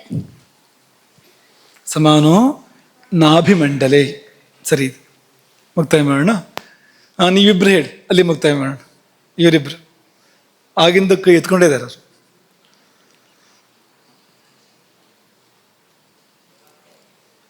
ಓಂಕಾರದಿಂದ ಮುಕ್ತಾಯ ಮಾಡಬೇಕು ಅಂತ ಲೆಕ್ಕ. ಒಟ್ಟಾರೆ ಅಗ್ನಿವಾಯುಗಳು ತಮ್ಮ ಕಾರ್ಯಗಳನ್ನ ಹಂಚಿಕೊಂಡು ತುಂಬ ಶಿಸ್ತಾಗಿ ಸುಂದರವಾಗಿ ಜೀರ್ಣಕ್ರಿಯೆ ಮಾಡಿಕೊಡುತ್ತೆ. ಇದನ್ನು ಉಪಸಂಹಾರ ಮಾಡಿದೆ. ಅವೆಲ್ಲ ಒಂದು ಸ್ವಲ್ಪನೂ ಗೊಂದಲ ಇಲ್ಲ. ನಿನ್ನೆ ಹೇಳಿದ್ವು ಅಲ್ವಾ, ಏನಾದ್ರು ವ್ಯಾನ ಅಪಾನಗಳು ತಮ್ಮ ಕಾರ್ಯಗಳನ್ನು ಅದಲು ಬದಲು ಮಾಡ್ಕೊಂಡ್ಬಿಟ್ರೆ ಏನಾಗುತ್ತೆ? ಸಾರ ಹೊರಗೆ ಹೋಗುತ್ತೆ, ಕಿಟ್ಟ ಒಳಗೆ ಎಲ್ಲ ಕಡೆ ವಿತರಣೆ ಆಗುತ್ತೆ. ಏನಾಗ್ಬೋದು ಪರಿಣಾಮ ಅದರದ್ದು? ನಾವು ಎಲ್ಲರೂ ತಪ್ಪು ಮಾಡ್ತೀವಿ. ತಪ್ಪು ಮಾಡಿದಾಗ ಇದೊಂದು ದಿವಸ ಅಂತ ಹೇಳ್ತೀವಲ್ವಾ. ಸಾಮಾನ್ಯವಾಗಿ ತಪ್ಪು ಮಾಡಿದ್ರೆ ಹೇಳೋದೇನು, ಒಂದು ಸಾರಿ ಮಾತ್ರ, ಇವತ್ತೊಂದು ದಿವಸ ಹಿಂಗೆ ಮಾಡಲ ಅಂತೆಲ್ಲ ಕೇಳ್ತೀವಲ್ವಾ. ಇವತ್ತೊಂದು ದಿವಸ 8 ಗಂಟೆಗೆ ಹೇಳಲ್ಲ, ಇವತ್ತೊಂದು ದಿವಸ ಅದನ್ನು ತಿನ್ನಬಾರದನ್ನ ಅಂತ ಕೇಳ್ತೀವಲ್ವಾ. ಇದೇ ತರಹ ನಮ್ಮೊಳಗಿನ ಆ ಶಕ್ತಿಗಳು ಮಾಡಿದರೆ ಕಥೆ ಏನಾಗುತ್ತೆ ಅಂತ. ಒಂದು ದಿನ ಮಾಡಿದ್ರು ಗೋವಿಂದ. ನೇರವಾಗಿ ಏನಾದ್ರು ಪ್ರಾಣ ತನ್ನ ಕೆಲಸ ಮಾಡದೇ ಇದ್ದರೆ, ಈ ಪ್ರಾಣಾಪಾನಗಳು ತಮ್ಮ ಕೆಲಸ ಮಾಡದೇ ಇದ್ದರೆ ಏನಾಗುತ್ತೆ ಕತೆ ಅಂದರೆ, ಉಸಿರು ಒಳಗೆ ಹೋಗ್ತಾ ಇದೆ. ಯಾರಿಂದ? ಅಪಾನದಿಂದ. ಉಸಿರು ಹೊರಗೆ ಬರ್ತಾ ಇದೆ. ಯಾರಿಂದ? ಪ್ರಾಣದಿಂದ. ಈ ಉಸಿರಾಟ ಇದೆಯಲ್ಲ, ಇದನ್ನೇ ಪ್ರಾಣಾಪಾನಗಳು ಸೇರಿ ಮಾಡ್ತಾ ಇರುವಂಥದ್ದು. ಒಂದು ಉಸಿರನ್ನ ಮೇಲೆತ್ತಾ ಇದೆ, ಇನ್ನೊಂದು ಕೆಳಗೆ ಇಳಿಸ್ತಾ ಇದೆ. ಊರ್ಧ್ವಗತಿ ಒಂದು, ಇನ್ನೊಂದು ಅಧೋಗತಿ. ಎತ್ತು ಏರಿಗೆ, ಕೋಣ ನೀರಿಗೆ ಅಂತ ನಂಬದಾಚಾರ್ಯ ಉದಾಹರಣೆ ಕೊಡ್ತಾ ಇದ್ರು ಯಾವಾಗಲೂ. ಎತ್ತು ಏರಿಗೆ, ಕೋಣ ನೀರಿಗೆ. ಪ್ರಾಣ ಎತ್ತುತ್ತಾ ಇರುತ್ತೆ. ಎತ್ತು ಅಂತ ಎತ್ತಿಗೆ ಯಾಕೆ ಹೆಸರು ಅಂದರೆ ಎತ್ತುತ್ತೆ ಅದು. ಭುಜದ ಮೇಲೆ ಇಡೀ ಗಾಡಿಯ ಭಾರವನ್ನು ಎತ್ತೋದ್ರಿಂದ ಎತ್ತು ಅಂತ ಹೆಸರು ಅದಕ್ಕೆ. ಹಾಗಾಗಿ ಆ ಎತ್ತುವ ಕೆಲಸವನ್ನು ಪ್ರಾಣ ಮಾಡ್ತಾ ಇರುತ್ತೆ, ಇಳಿಸೋ ಕೆಲಸವನ್ನು ಅಪಾನ ಮಾಡ್ತಾ ಇರುತ್ತೆ. ಪ್ರಾಣ ಭಗವಂತನ ಕಡೆ ಸೆಳಿತಾ ಇರುತ್ತೆ, ಅಪಾನ ಪ್ರಪಂಚಕ್ಕೆ ನಮ್ಮನ್ನು ಕರ್ಕೊಂಡು ಹೋಗ್ತಾ ಇರುತ್ತೆ. ಹಾಗಾಗಿ ಅದೆರಡು ಸೇರಿ ಉಸಿರಾಟ. ಒಂದು ಆ ಕಡೆಗೆ, ಒಂದು ಈ ಕಡೆಗೆ. ಒಂದು ವ್ಯವಹಾರ, ಒಂದು ಪರಮಾರ್ಥ. ವ್ಯವಹಾರ, ಪರಮಾರ್ಥ ಎರಡು ಸೇರಿ ಜೀವನ. ಯಾವ್ದಾದ್ರು ಒಂದು ಇಲ್ಲದೆ ಇದ್ದರೆ ಆ ಜೀವನ ಪರಿಪೂರ್ಣ ಅಲ್ಲ. ಉಸಿರಾಟಕ್ಕೆ ತಕ್ಕಂತೆ ಇಲ್ಲ ಅದು. ಉಸಿರಾಟಕ್ಕೆ ತಕ್ಕಂತೆ ಇರಬೇಕು ಅಂದರೆ ಯೋಗ ಭೋಗ ಎರಡೂ ಇರಬೇಕು. ಅದು ಮೇಲ್ಮುಖವಾದ ಗತಿ ಯೋಗ, ಅದು ಕೆಳಮುಖವಾದ ಗತಿ ಅದು ಭೋಗ ಅದು. ಹಾಗಾಗಿ ಪ್ರಾಣಾಪಾನಗಳು ಸೇರಿಯೇ ನಮಗೆ ಯೋಗ ಭೋಗಗಳನ್ನು ಕೊಡ್ತಾ ಇರುವಂಥದ್ದು. ಅವು ತಮ್ಮ ಕೆಲಸ ಮಾಡದೇ ಇದ್ದರೆ ವ್ಯಕ್ತಿ ಗೋವಿಂದನ ಪಾದ ಸೇರಿದ್ರೆ ಬೇಜಾರು ಇರಲಿಲ್ಲ, ಏನೋ ಏನಾಗ್ತಾನೆ ಅಂತ ಗೊತ್ತಿಲ್ಲ, ಇಲ್ಲ ಅಂತ ಆಗ್ಬಿಡ್ತಾನೆ ಕೂಡಲೇ ಅಂತ. ಒಂದು ದಿವಸ ಅಲ್ಲ, ಒಂದು ಸ್ವಲ್ಪ ಹೊತ್ತು ಏನಾದ್ರು ವ್ಯತ್ಯಾಸ ಮಾಡಿದ್ರು ಕೂಡ ಅನಾಹುತಗಳಾಗತ್ತೆ ಅಂತ. ತಿಳಿಸೋಣವಾ? ರಸಗಳಿಗೆ ಮತ್ತು ಅಂತಃಕರಣಗಳಿಗೆ ಸಂಬಂಧ ಇದೆ ಹೇಳಿದ್ರಿ. ಅದು ಹೇಗೆ ಅಂದರೆ ಅವನ ಮಾತು ಹುಳಿ, ಅವನ ಮಾತು ಉಪ್ಪು, ಅವನ ಮಾತು ಚಪ್ಪೆ, ಅವು ಮುಟ್ರೆ ಸಾಕು ಹಾಲು ಮೊಸರಾಗ್ಬಿಡ್ತದೆ ಹೇಳೆಲ್ಲ ಮಾತು ಬಂದಿದೆ. ಸ್ವಲ್ಪ ನೀನು ಸೇರಿಸಿದೆಯೇ ನಾನು ಹೇಳಿದ್ದಕ್ಕೆ ಅಲ್ಲಿ. ಇದನ್ನು ಮಾತ್ರ ತಗೋ. ಯಾವುದು ಅಂದರೆ ಎಲ್ಲೆಲ್ಲಿ ಈ ರಸಕ್ಕೂ ಭಾವಕ್ಕೂ ಸಂಬಂಧ ಬರುತ್ತೋ ಅದನ್ನು ತಗೋ. ನಿನ್ನ ಉಪಕ್ರಮ ತುಂಬ ಸರಿ ಇದೆ. ಅವನಿಗೆ ತುಂಬ ಹುಳಿ ಅಂತಂದ್ರೆ ಏನು? ಗರ್ಭ ಅಂತ ಅರ್ಥ ಅಲ್ವಾ? ಅವನಿಗೆ ಹುಣಸೆ ಹಣ್ಣು ಎಷ್ಟು ಅವನಿಗೆ ಅಂತ ಹೇಳೋದುಂಟು, ಹುಳಿ ಅಂತ ಹೇಳೋದುಂಟು. ಅದರ ಅರ್ಥ ಏನು ಅಂದರೆ ಗರ್ಭ ಅಂತ. ಅಂದರೆ ಹುಳಿಗೂ ಗರ್ಭಕ್ಕೂ ಸಂಬಂಧ ಇದೆ ಅಂತ ಆಯಿತು ಅಂತ. ಸಂತೋಷ ಆಯಿತು, ಸಿಹಿ ಹಂಚಿದ್ರು. ಏನರ್ಥ ಅದಕ್ಕೆ? ಆ ಸಂತೋಷಕ್ಕೂ ಸಿಹಿಗೂ ಸಂಬಂಧ ಇದೆ ಈ ತರಹ ಅಂತ. ಖಾರವಾಗಿ ಮಾತಾಡಿದ ಅಂದ್ರೇನು? ಕೋಪಿಸ್ಕೊಂಡು ಮಾತಾಡಿದ ಅಂತ. ಕೋಪಕ್ಕೂ ಖಾರಕ್ಕೂ ಸಂಬಂಧ ಇದೆ ಅಂತ ತೋರಿಸ್ತಾ ಇದೆ ಅದನ್ನು. ಈ ಮುಟ್ಟಿದಾಗ ಹಾಲು ಹಾಳಾಗೋದು ಅನ್ನೋದು ಅದೊಂದು ವಿಷಯ ಬೇರೆ. ಅದು ಆ ಮುಟ್ಟಿದಾಗ ಹಾಲು ಹಾಳಾಗೋದು ಅಂದರೆ ಒಳಗೇನೋ ದೋಷ ಇದೆ, ಅದು ಹೊರಗೆ ಹರಿದು ಬರ್ತಾ ಇದೆ. ಆ ಮುಟ್ಟಿವಿಕೆ ಅನ್ನೋದು ನಮ್ಮ ಒಳಗಿನ ಹೊರಗೆ ಹಾಕುವಂಥದ್ದು. ಅದು ಒಳ್ಳೇದಾಗಲಿ ಕೆಟ್ಟದ್ದಾಗಲಿ ಅಂತ ಹರಿಯುತ್ತೆ ಹೊರಗಡೆಗೆ ಪ್ರವಾಹ, ಒಂದು ಶಕ್ತಿ ಅಲ್ಲಿಂದ. ಹಾಗಾಗಿ ದುಷ್ಪ್ರವಾಹ ಹರಿದಾಗ ಮುಟ್ಟಿದ್ದೆಲ್ಲ ಹಾಳಾಗತ್ತೆ, ಮುಟ್ಟಿದ್ದೆಲ್ಲ ಕೆಡುತ್ತೆ ಅಂತ ಹೇಳ್ತಾರಲ್ಲ, ಹಾಗಾಗತ್ತೆ ಅದು. ಅದೇ ಸಾತ್ವಿಕ ಪ್ರವಾಹ ಹರಿದ್ರೆ ಅವ್ನು ಮುಟ್ಟಿದ್ದೆಲ್ಲ ಒಳ್ಳೇದಾಗತ್ತೆ, ತಲೆ ಮೇಲೆ ಕೈ ಇಟ್ಟರೆ ಉದ್ಧಾರ ಆಗ್ತಾನೆ ಅವನು. ಇದು ಇದೆ, ಅದೊಂದು ವಿಷಯ ಬೇರೆ. ಅದು ಅದ್ರ ಹಿಂದಿನ ವಿಷಯ ಇದೆಯಲ್ಲ, ಇದು ರಸಕ್ಕೂ ಮತ್ತು ಭಾವಕ್ಕೂ ಸಂಬಂಧ ಇರುವಂಥದ್ದು. ತುಂಬ ಕಹಿ ಆಯ್ತಪ್ಪ ಅವ್ರ ಮಾತು, ನನಗೆ ಏನರ್ಥ ಅದಕ್ಕೆ? ದುಃಖ ಆಯಿತು ಅಂತ. ಆ ದುಃಖಕ್ಕೂ ಕಹಿಗೂ ಸಂಬಂಧ ಇದೆ ಅಂತ. ಹಾಗಾಗಿ ಈ ಊಟ, ಅದರ ರಸಗಳು, ಅಲ್ಲಿಂದ ಮನಸ್ಸು ಪರಸ್ಪರ ತುಂಬ ಹತ್ತಿರದ ಬಾಂಧವ್ಯ ಇಟ್ಕೊಂಡು ಆ ರೀತಿ ಮುಂದುವರಿತೇವೆ. ಊಟ ಮಾಡ್ಬೇಕಾದ್ರೆ ಹುಷಾರಾಗಿ ಊಟ ಮಾಡಬೇಕು.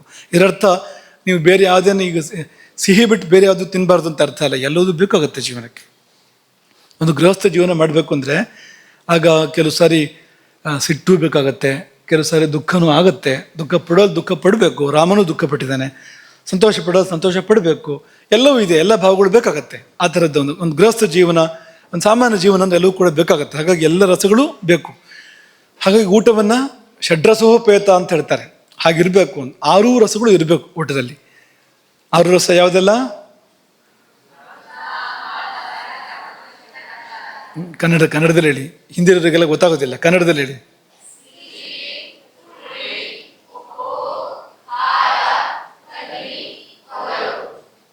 ಆರು ರಸಗಳು: ಸಿಹಿ, ಹುಳಿ, ಉಪ್ಪು, ಖಾರ, ಕಹಿ, ಒಗರು. 6 ರಸಗಳು ಕೂಡ ಇರಬೇಕು ಊಟದಲ್ಲಿ. ಯಾಕೆಂದರೆ ಅಂಥ ಭಾವಗಳು ನಮ್ಮಲ್ಲಿ ಏರ್ಪಡಬೇಕಾಗತ್ತೆ. ಹಾಗಾಗಿ 6 ರಸಗಳು ಕೂಡ ಇದ್ದಾಗಲೇ ಅದಕ್ಕೆಲ್ಲ ಕೆಲಸ ಇದೆ. ಪ್ರತಿ ರಸಕ್ಕೂ ಕೂಡ ದೇಹದ ಒಂದು ಸುವ್ಯವಸ್ಥೆಯಲ್ಲಿ ಪಾತ್ರ ಇದೆ. ಹಾಗಾಗಿ ಎಲ್ಲ ಬೇಕಾಗತ್ತೆ ಅಂತ. ಅವನೊಬ್ಬ ಬಹಳ ಹೊತ್ತಿನ ಕೈ ಎತ್ಕೊಂಡಿದ್ದಾನೆ. ಅಲ್ಲಿಗೆ ಮುಕ್ತಾಯ ಮಾಡು. ಇವತ್ತು ತುಂಬ ಹೊತ್ತಾಯ್ತು, ನಿಮ್ಮದೇ ತುಂಬ ಹೊತ್ತಾಯ್ತು ಇವತ್ತು. ಆದರೆ ಎಲ್ಲವನ್ನೂ ಹೇಳಿದಿರಿ. ತುಂಬ ಸಂತೋಷ ಆಗೋದೇನೆಂದರೆ ಇಡೀ ಪಾಠವೇ ವಾಪಸ್ ಬಂದಿದೆ ನಮಗೆ ಇವತ್ತು. ನೀವು ಹೇಳಿದ್ರಿ ಗರುಡ ಪುರಾಣದಲ್ಲಿ 18ನೇ ಅಧ್ಯಾಯದಲ್ಲಿ 7 ವ್ರತಗಳಿದೆ. 7ನೇ ವ್ರತದಲ್ಲಿ 5ನೇ ವ್ರತ ಚಾತುರ್ಮಾಸ. ಏನಪ್ಪ ಇದು ಅದ್ಭುತ ಆಯ್ತು ನಿಂದು ಅಂತ. ಆಯ್ತು, ಇರಲಿ, ಮುಂದಕ್ಕೆ ಹೋಗೋಣ. ಈಗ ಒಂದು 2 ಅಂಶ ಇದೆ, ಅದನ್ನು ಹೇಳಿ ಮುಂದಕ್ಕೆ ಹೋಗೋಣ. ಹೇಳೋಕೆ ಬಾಕಿ ಇರೋಂಥದ್ದು ಮತ್ತೊಂದು ಮುಂದೆ ಪ್ರಸ್ತಾಪ ಮಾಡಿಬಿಡ್ತೇವೆ, ಸಮಯ ಹೆಚ್ಚು ಇರಲಾರದು. ಈ ಆಹಾರ ಪರಿಣಾಮಕರ ಭಾವಗಳು ಅಂತ ಇರ್ತವೆ ಶರೀರದಲ್ಲಿ. ಆಹಾರ ಗುಣಾನಾಂ ಪರಿಣಾಮಕರಾಹ ಅಂತ. ಈಗ ಜೀರ್ಣ ಆಗಬೇಕಲ್ಲ, ಪರಿಣಾಮ ಅನ್ನೋ ಶಬ್ದವನ್ನು ಆಯುರ್ವೇದ ಯಾವ ಅರ್ಥದಲ್ಲಿ ಬಳಸುತ್ತೆ ಅಂದರೆ, ನೀವು ಆಹಾರವಾಗಿ ಸ್ವೀಕಾರ ಮಾಡಿದ್ದು ಧಾತುವಾಗಿ ಪರಿಣಾಮ ಹೊಂದುತ್ತಲ್ಲ. ಮೊದಲೇನಿತ್ತು, ಆಮೇಲೆ ಏನಾಯಿತು, ಪಂಚಭೂತಗಳ ರೂಪದಲ್ಲಿ ಇದ್ದಿದ್ದು ಸಪ್ತ ಧಾತುಗಳ ರೂಪದಲ್ಲಿ ಪರಿಣಾಮವನ್ನು ಹೊಂದುತ್ತಲ್ಲ ಅದು. ಅದನ್ನು ಈ ಜೀರ್ಣಕ್ರಿಯೆಯನ್ನೇ ಪರಿಣಾಮ ಅಂತ ಹೇಳ್ತಾರೆ ಆಯುರ್ವೇದದಲ್ಲಿ. ಆ ಪರಿಣಾಮಕ್ಕೆ 6 ಸಂಗತಿಗಳು ಕಾರಣ ಆಗ್ತವಂತೆ.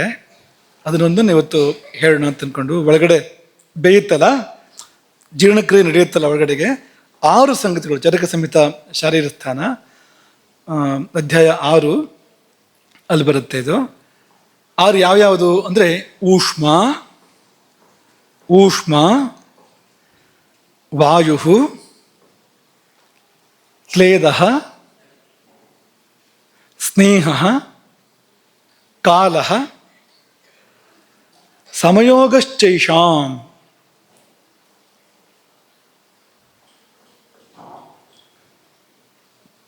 ಧಾತ್ವಾಹಾರ ಗುಣಾನಾಂ ಪರಿಣಾಮಕರ ಭವಂತಿ ಅಂತಿರೋದು.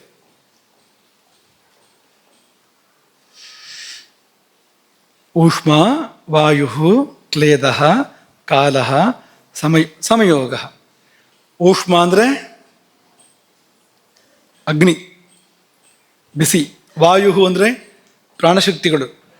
ಕ್ಲೇದ ಅಂದರೆ ದ್ರವಾಂಶ, ತೇವಾಂಶ. ಸ್ನೇಹ ಅಂದರೆ ಜಿಡ್ಡಿನಂಶ. ಆಮೇಲೆ ಕಾಲ ಅಂತ ಸಮಯೋಗ ಅಂದರೆ ಇವುಗಳ ಸಮನ್ವಯ, ಇವುಗಳ ಪ್ರಮಾಣಬದ್ಧತೆ. ಇದಿಷ್ಟು ಸೇರಿ ನಾವು ತಿಂದಿದ್ದು ಜೀರ್ಣ ಆಗುವಂಥದ್ದು.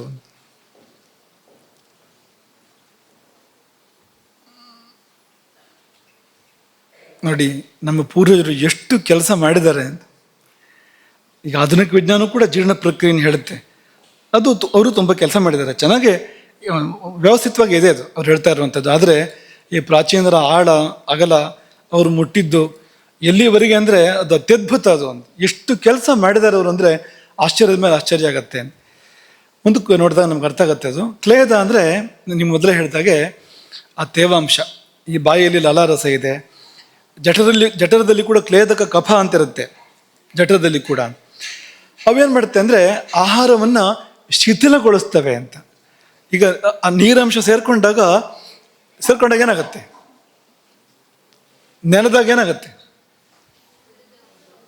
ನೆನೆದಾಗ ಸಾಮಾನ್ಯ ಗಾತ್ರ ಜಾಸ್ತಿ ಆಗತ್ತಲ್ವಾ, ಯಾವುದನ್ನಾದ್ರು ನೆನೆಸಿಟ್ರೆ ಗಾತ್ರ ಜಾಸ್ತಿ ಆಗತ್ತಲ್ವಾ, ನೀರು ಒಳಗಡೆ ಸೇರ್ಕೊಂಡಾಗ ಅದು ಶೈಥಿಲ್ಯ, ಅದು ಒಡಿಬೇಕು. ಅದು ಆಹಾರ ಹಾಗೆ ಗಟ್ಟಿ ಇದ್ರೆ ಉಪಯೋಗ ಏನೂ ಇಲ್ಲ, ಬೇರೆ ಬೇರೆ ಆಗಬೇಕು, ಒಡಿಬೇಕು ಅಂದರೆ ನೀರು ಹಾಕಿದಾಗ, ನೀರು ಸೇರಿದಾಗ ಅದಕ್ಕೆ ತುಂಬ ಅನುಕೂಲ ಆಗುತ್ತೆ. ಹಾಗಾಗಿ ಶೈಥಿಲ್ಯ ಮಾಪಾದಯತಿ, ಸಡಿಲಗೊಳಿಸ್ಕೊಡುತ್ತೆ, ಒಡೆಯುತ್ತೆ. ಆ ಕೆಲಸವನ್ನು ನೀರು ಮಾಡುತ್ತೆ. ಆಮೇಲೆ ಸ್ನೇಹ ಏನು ಮಾಡುತ್ತೆ, ಜಿಡ್ಡಿನಂಶ ಏನು ಮಾಡುತ್ತೆ ಅಂದರೆ ಮೃದುತ್ವವನ್ನು ಉಂಟು ಮಾಡುತ್ತೆ. ಮಾರ್ಧವಂ ಜನಯತಿ, ಒಳಗೆ ಹೋದ ಆಹಾರ ಇನ್ನಷ್ಟು ಮೃದುವಾಗುವಂತೆ ಆ ಸ್ನೇಹ ಮಾಡುತ್ತೆ. ಆಮೇಲೆ ವಾಯು ಏನು ಮಾಡುತ್ತೆ ಅಂದರೆ ಈ ಸಾಗಾಣಿಕೆ ಮಾಡಬೇಕಲ್ಲ, ಆಹಾರ ಬಾಯಿಯಿಂದ ಹೊಟ್ಟೆಗೆ ಹೋಗಬೇಕು, ಅಲ್ಲಿಂದ ಎಲ್ಲೆಲ್ಲಿಗೆ ಹೋಗಬೇಕು, ಅಲ್ಲಿಗೆಲ್ಲ ಹೋಗಬೇಕು, ಇದೆಲ್ಲ ಕೆಲಸಗಳಾಗಬೇಕಲ್ಲ ಅಂತ. ಆಗಬೇಕು ಅಂದರೆ ವಾಯು ಕೆಲಸ ಮಾಡಬೇಕು, ಅಲ್ಲಿಯೂ ಸಮಾನ ವಾಯು ಕೆಲಸ ಮಾಡಬೇಕು. ನೀವು ಜೀರ್ಣಾಂಗವನ್ನೇ ಜಠರವನ್ನೇ ತಗೊಂಡ್ರೆ ಈ ಸಮಾನವೇ ಈ ಅಗ್ನಿಯ ಕಡೆಗೆ ಆಹಾರವನ್ನು ಎಳೆಯುವಂಥದ್ದು. ಅಲ್ಲೊಂದು ಚಲನೆಯನ್ನು ಏರ್ಪಡಿಸುತ್ತೆ, ಸಮಾನ ಒಳಗಡೆಗೆ ಒಂದು ಚಲನೆಯನ್ನು ಏರ್ಪಡಿಸುತ್ತೆ ಜಠರದಲ್ಲಿ, ಅದನ್ನು ಮಾಡಬೇಕು. ಆಮೇಲೆ ಸಮಯೋಗ, ಇವುಗಳ ಸಮತೋಲನ ಬೇಕು. ಎಷ್ಟಾರು ನೀರು ಕುಡಿದ್ಬಿಟ್ರೆ ಸಮತೋಲನ ಅಲ್ಲ ಅದು. ಅಥವಾ ಕೆಲವರು ಬರೀ ಗಟ್ಟಿ ಆಹಾರ ತಿಂತಾರೆ, ಏನೋ ನೀರು ಕುಡಿಯೋದೇ ಇಲ್ಲ, ನೀರು ಕುಡಿಯೋದೇ ಕಡಿಮೆ, ಅಥವಾ ಒಣಕಣ ಅಂತ ಹೇಳ್ತಾರಲ್ಲ, ಅಂಥದ್ದನ್ನೇ ತಿಂತಾ ಇರ್ತಾರೆ, ಅಸಮತೋಲನ ಆಗುತ್ತೆ ಅದರಿಂದ. ಹಾಗಾಗಿ ಎಲ್ಲ ಅದರ ಪ್ರಮಾಣದಲ್ಲಿ ಬೇಕು ಅನ್ನೋದು ಅಂತ. ಹಾಗಾಗಿ ಅದು ಸಮಯೋಗ. ಆ ಸಮಯೋಗದ ಕಾರ್ಯವನ್ನು ಧಾತು ಸಾಮ್ಯಂ ಅಂತ ಹೇಳ್ತಾರೆ. ಇವೆಲ್ಲ ಸಮ ಪ್ರಮಾಣದಲ್ಲಿ, ಸರಿಯಾದ ಪ್ರಮಾಣದಲ್ಲಿ ಇದ್ದರೆ ಧಾತು ಸಾಮ್ಯ ಆಗುತ್ತೆ ಅಂತ ಅಷ್ಟರ ಮಟ್ಟಿಗೆ ಹೇಳಿದ್ದಾರೆ ಅದನ್ನು. ಇನ್ನು ಕಾಲಹ ಅಂತ, ಕಾಲಕ್ಕೂ ಒಂದು ಪಾತ್ರ ಇದೆ.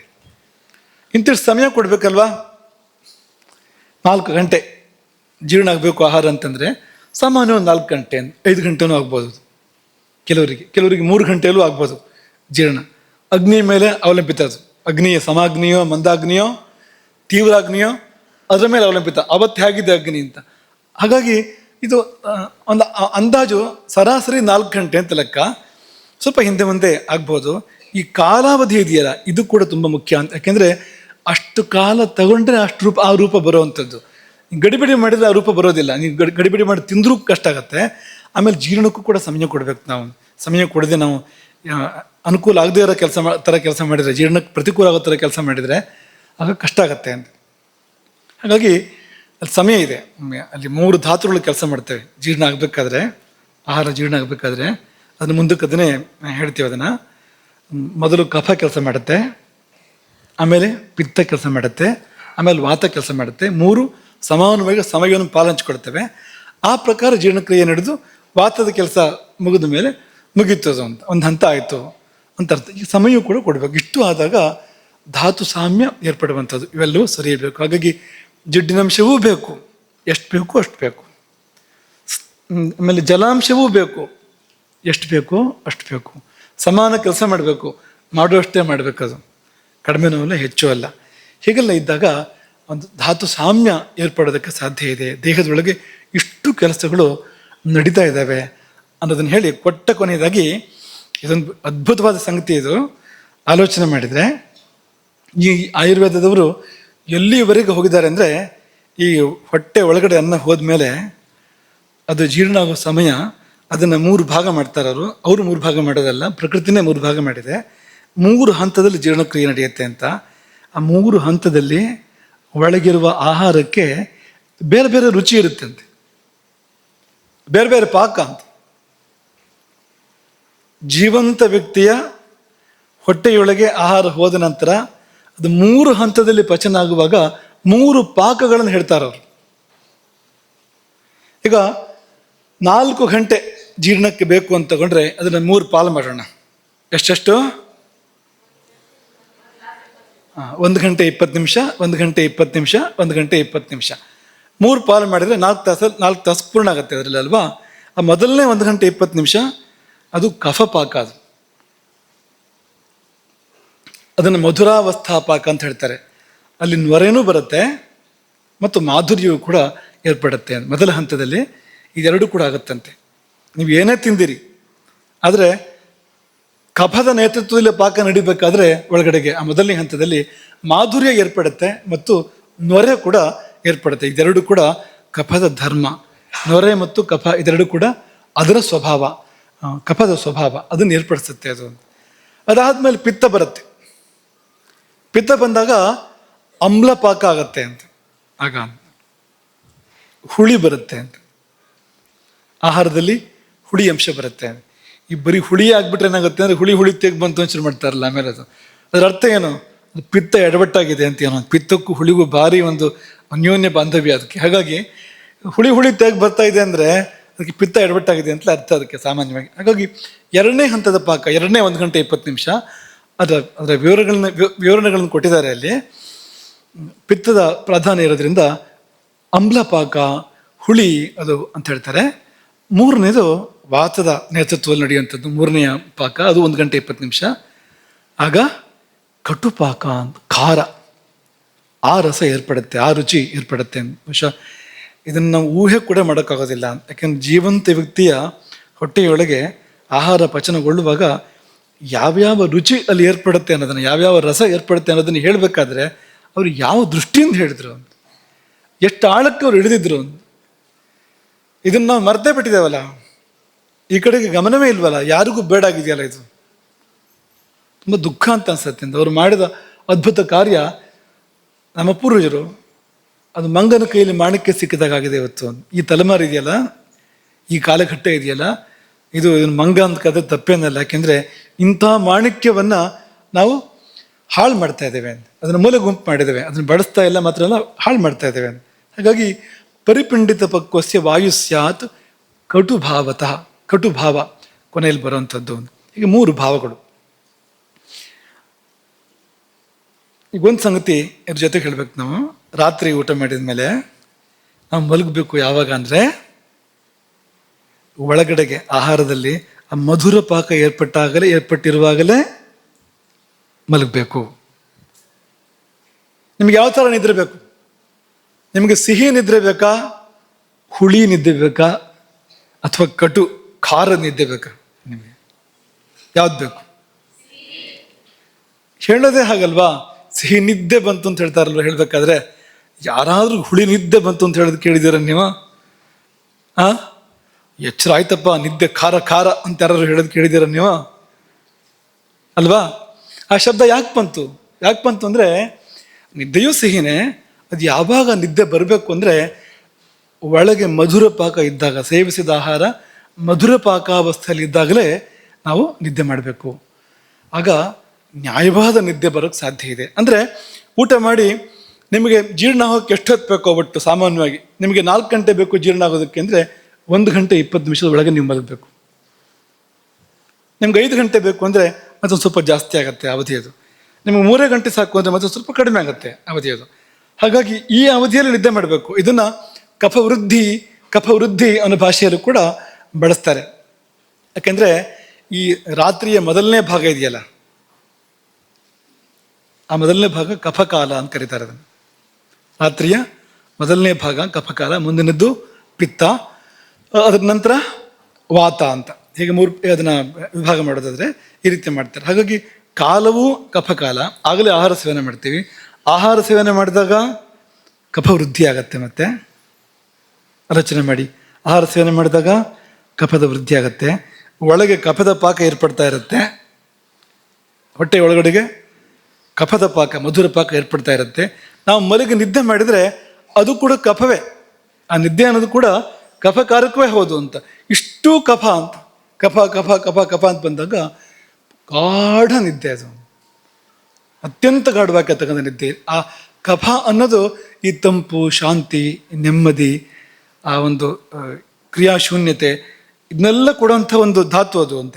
ಅದು ಪೂರ್ತಿ ವೃದ್ಧಿ ಆಗಬೇಕು ಅಂದ್ರೆ ಎಲ್ಲ ಕಡೆ ಅದೇ ಆಡಬೇಕು, ಒಳಗೆ ಹೊರಗೆ ಎಲ್ಲ ಕಡೆಗೂ ಕಫವೇ ಆಳುವಂತೆ ಆಗಬೇಕು. ಆ ರೀತಿಯಲ್ಲಿ ನಿದ್ದೆ ಮಾಡಬೇಕು. ಅದನ್ನು ಪಿತ್ತಕ್ಕೆ ಹೋಗಿ ನಿದ್ದೆ ಮಾಡಿದರೆ ಕಾಲವೂ ಕಫದ ಕಾಲ ದಾಟೋಯ್ತು ಒಂದು ಕಡೆಯಿಂದ. ಆಮೇಲೆ ಒಳಗೆ ಪಾಕ ಬೇರೆ ಆಗತ್ತೆ, ಹೊಟ್ಟೆ ಒಳಗಿನ ಪಾಕ ಬೇರೆ ಆಗತ್ತೆ, ಎರಡೂ ಅಸ್ತವ್ಯಸ್ತ ಆಯಿತು. ಆಹಾರ ತಗೊಂಡು ಸಾಕಷ್ಟು ಹೊತ್ತಾಯಿತು. ಹಾಗಾಗಿ ಅಷ್ಟೊತ್ತು ತನಕ ಕಫ ಏನಿರೋದಿಲ್ಲ.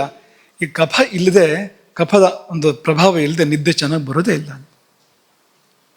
ಹಾಗಾಗಿ ಈ ಕಫಕಾಲದಲ್ಲಿ ನಿದ್ದೆ ಮಾಡಿದರೆ ನಿದ್ದೆ, ಪಿತ್ತಕಾಲದಲ್ಲಿ ಮಲ್ಕೊಂಡ್ರೆ ಕನಸು ನಿದ್ದೆ, ವಾತಕಾಲದಲ್ಲಿ ಮಲ್ಕೊಂಡ್ರೆ ಅದು ನಿದ್ದೆ ಅಲ್ಲ, ಅದು ಹೆಸರಿಗೆ ನಿದ್ದೆ. ಅದು ಬರ್ದೇನೂ ಹೋಗ್ಬೋದು, ಬಂದರೂ ಕೂಡ ನಮಗೆ ಯಾವ ಲಾಭವೂ ಕೂಡ ನಿದ್ದೆಯಿಂದ ಆಗಬೇಕಾದ ಯಾವ ಲಾಭವೂ ಕೂಡ ಆಗೋದಿಲ್ಲ.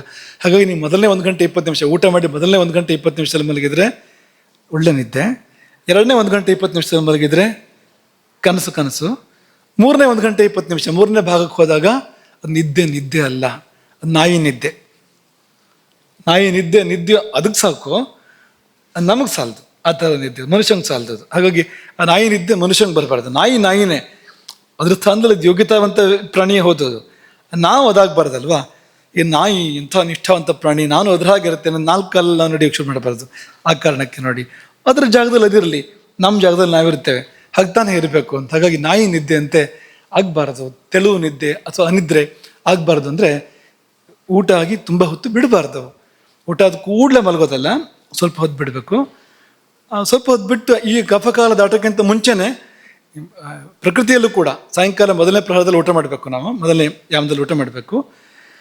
1 ಗಂಟೆ 1.25 ಗಂಟೆಯಲ್ಲಿ ನಿದ್ದೆ ಮಾಡಿದರೆ ಎಲ್ಲವೂ ಸರಿಯಾಗತ್ತೆ. ಹಾಗಾಗಿ ಒಳಗೂ ಮಧುರ, ನಿದ್ದೆ ಅದು ಕೂಡ ಮಧುರವಾಗಿ ಕವಿಯತ್ತೆ, ಕಾಲುವ ಹಾಗೆ ಇದೆ.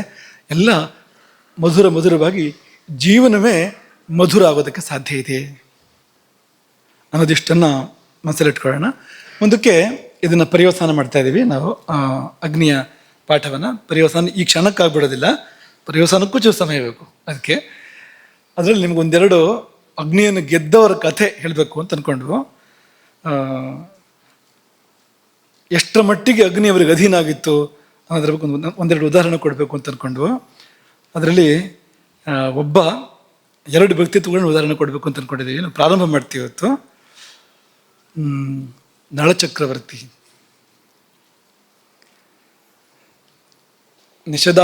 ನಿಷಧಾಧಿಪತಿಯಾದ ನಲ. ಅವನು ಎಂಥವನು ಅಂದರೆ ಶ್ರೀರಾಮನಂಥವನು. ಇನ್ನೊಬ್ಬ ಶ್ರೀರಾಮ, ರಾಮನಿಗಿಂತ ಹಿಂದಿನ ಕಾಲದವನವನು. ಸೀತೆ ಒಂದು ಕಡೆ ಹೇಳ್ತಾಳೆ, ದಮಯಂತಿ ಹೇಗೋ ಹಾಗೆ ನಾನು ಅಂತ. ಸೀತೆ ಹೇಳೋದಿದೆ, ನನ್ನ ಪಾತಿವೃತ್ತಿ ಹೇಗೆ ಅಂದರೆ ದಮಯಂತಿಯ ಹಾಗೆ ಅಂತ. ಅಂದರೆ ಸೀತೆ ಉಲ್ಲೇಖ ಮಾಡಬೇಕಾದ್ರೆ ಇನ್ನು ಹಿಂದಕ್ಕೆ ಅವರಿದ್ರು ಅಂತ ಗೊತ್ತಾಗತ್ತೆ ನಮಗೆ, ನಲ ದಮಯಂತಿಯರು ಅಂತ. ಆ ನಲ ದಮಯಂತಿಯರ ಕಥೆಯನ್ನು ಗಮನಿಸಿದ್ರೆ ಅದರಲ್ಲಿ ಅತ್ಯದ್ಭುತವಾಗಿರ್ತಕ್ಕಂಥ ನಲನ ಅಗ್ನಿಜಯ ಮಾತ್ರ ಅಲ್ಲ, ಭೂತಜಯ ನಮಗೆ ಕಾಣಿಸುತ್ತೆ. ಅದನ್ನ ಹೇಳೋದಕ್ಕೆ ಸಮಯ ಸಾಲದು, ಪೂರ್ತಿ ಹೇಳೋದಕ್ಕೆ ಇವತ್ತಿನ ಸಮಯ ಸಾಲದು. ನಲ ಚರಿತ್ರೆ ನಿಮಗೆಲ್ಲ ಗೊತ್ತಿದೆ ಅಂತ ಅಂದ್ಕೊಳ್ತೇವೆ ನಾವು.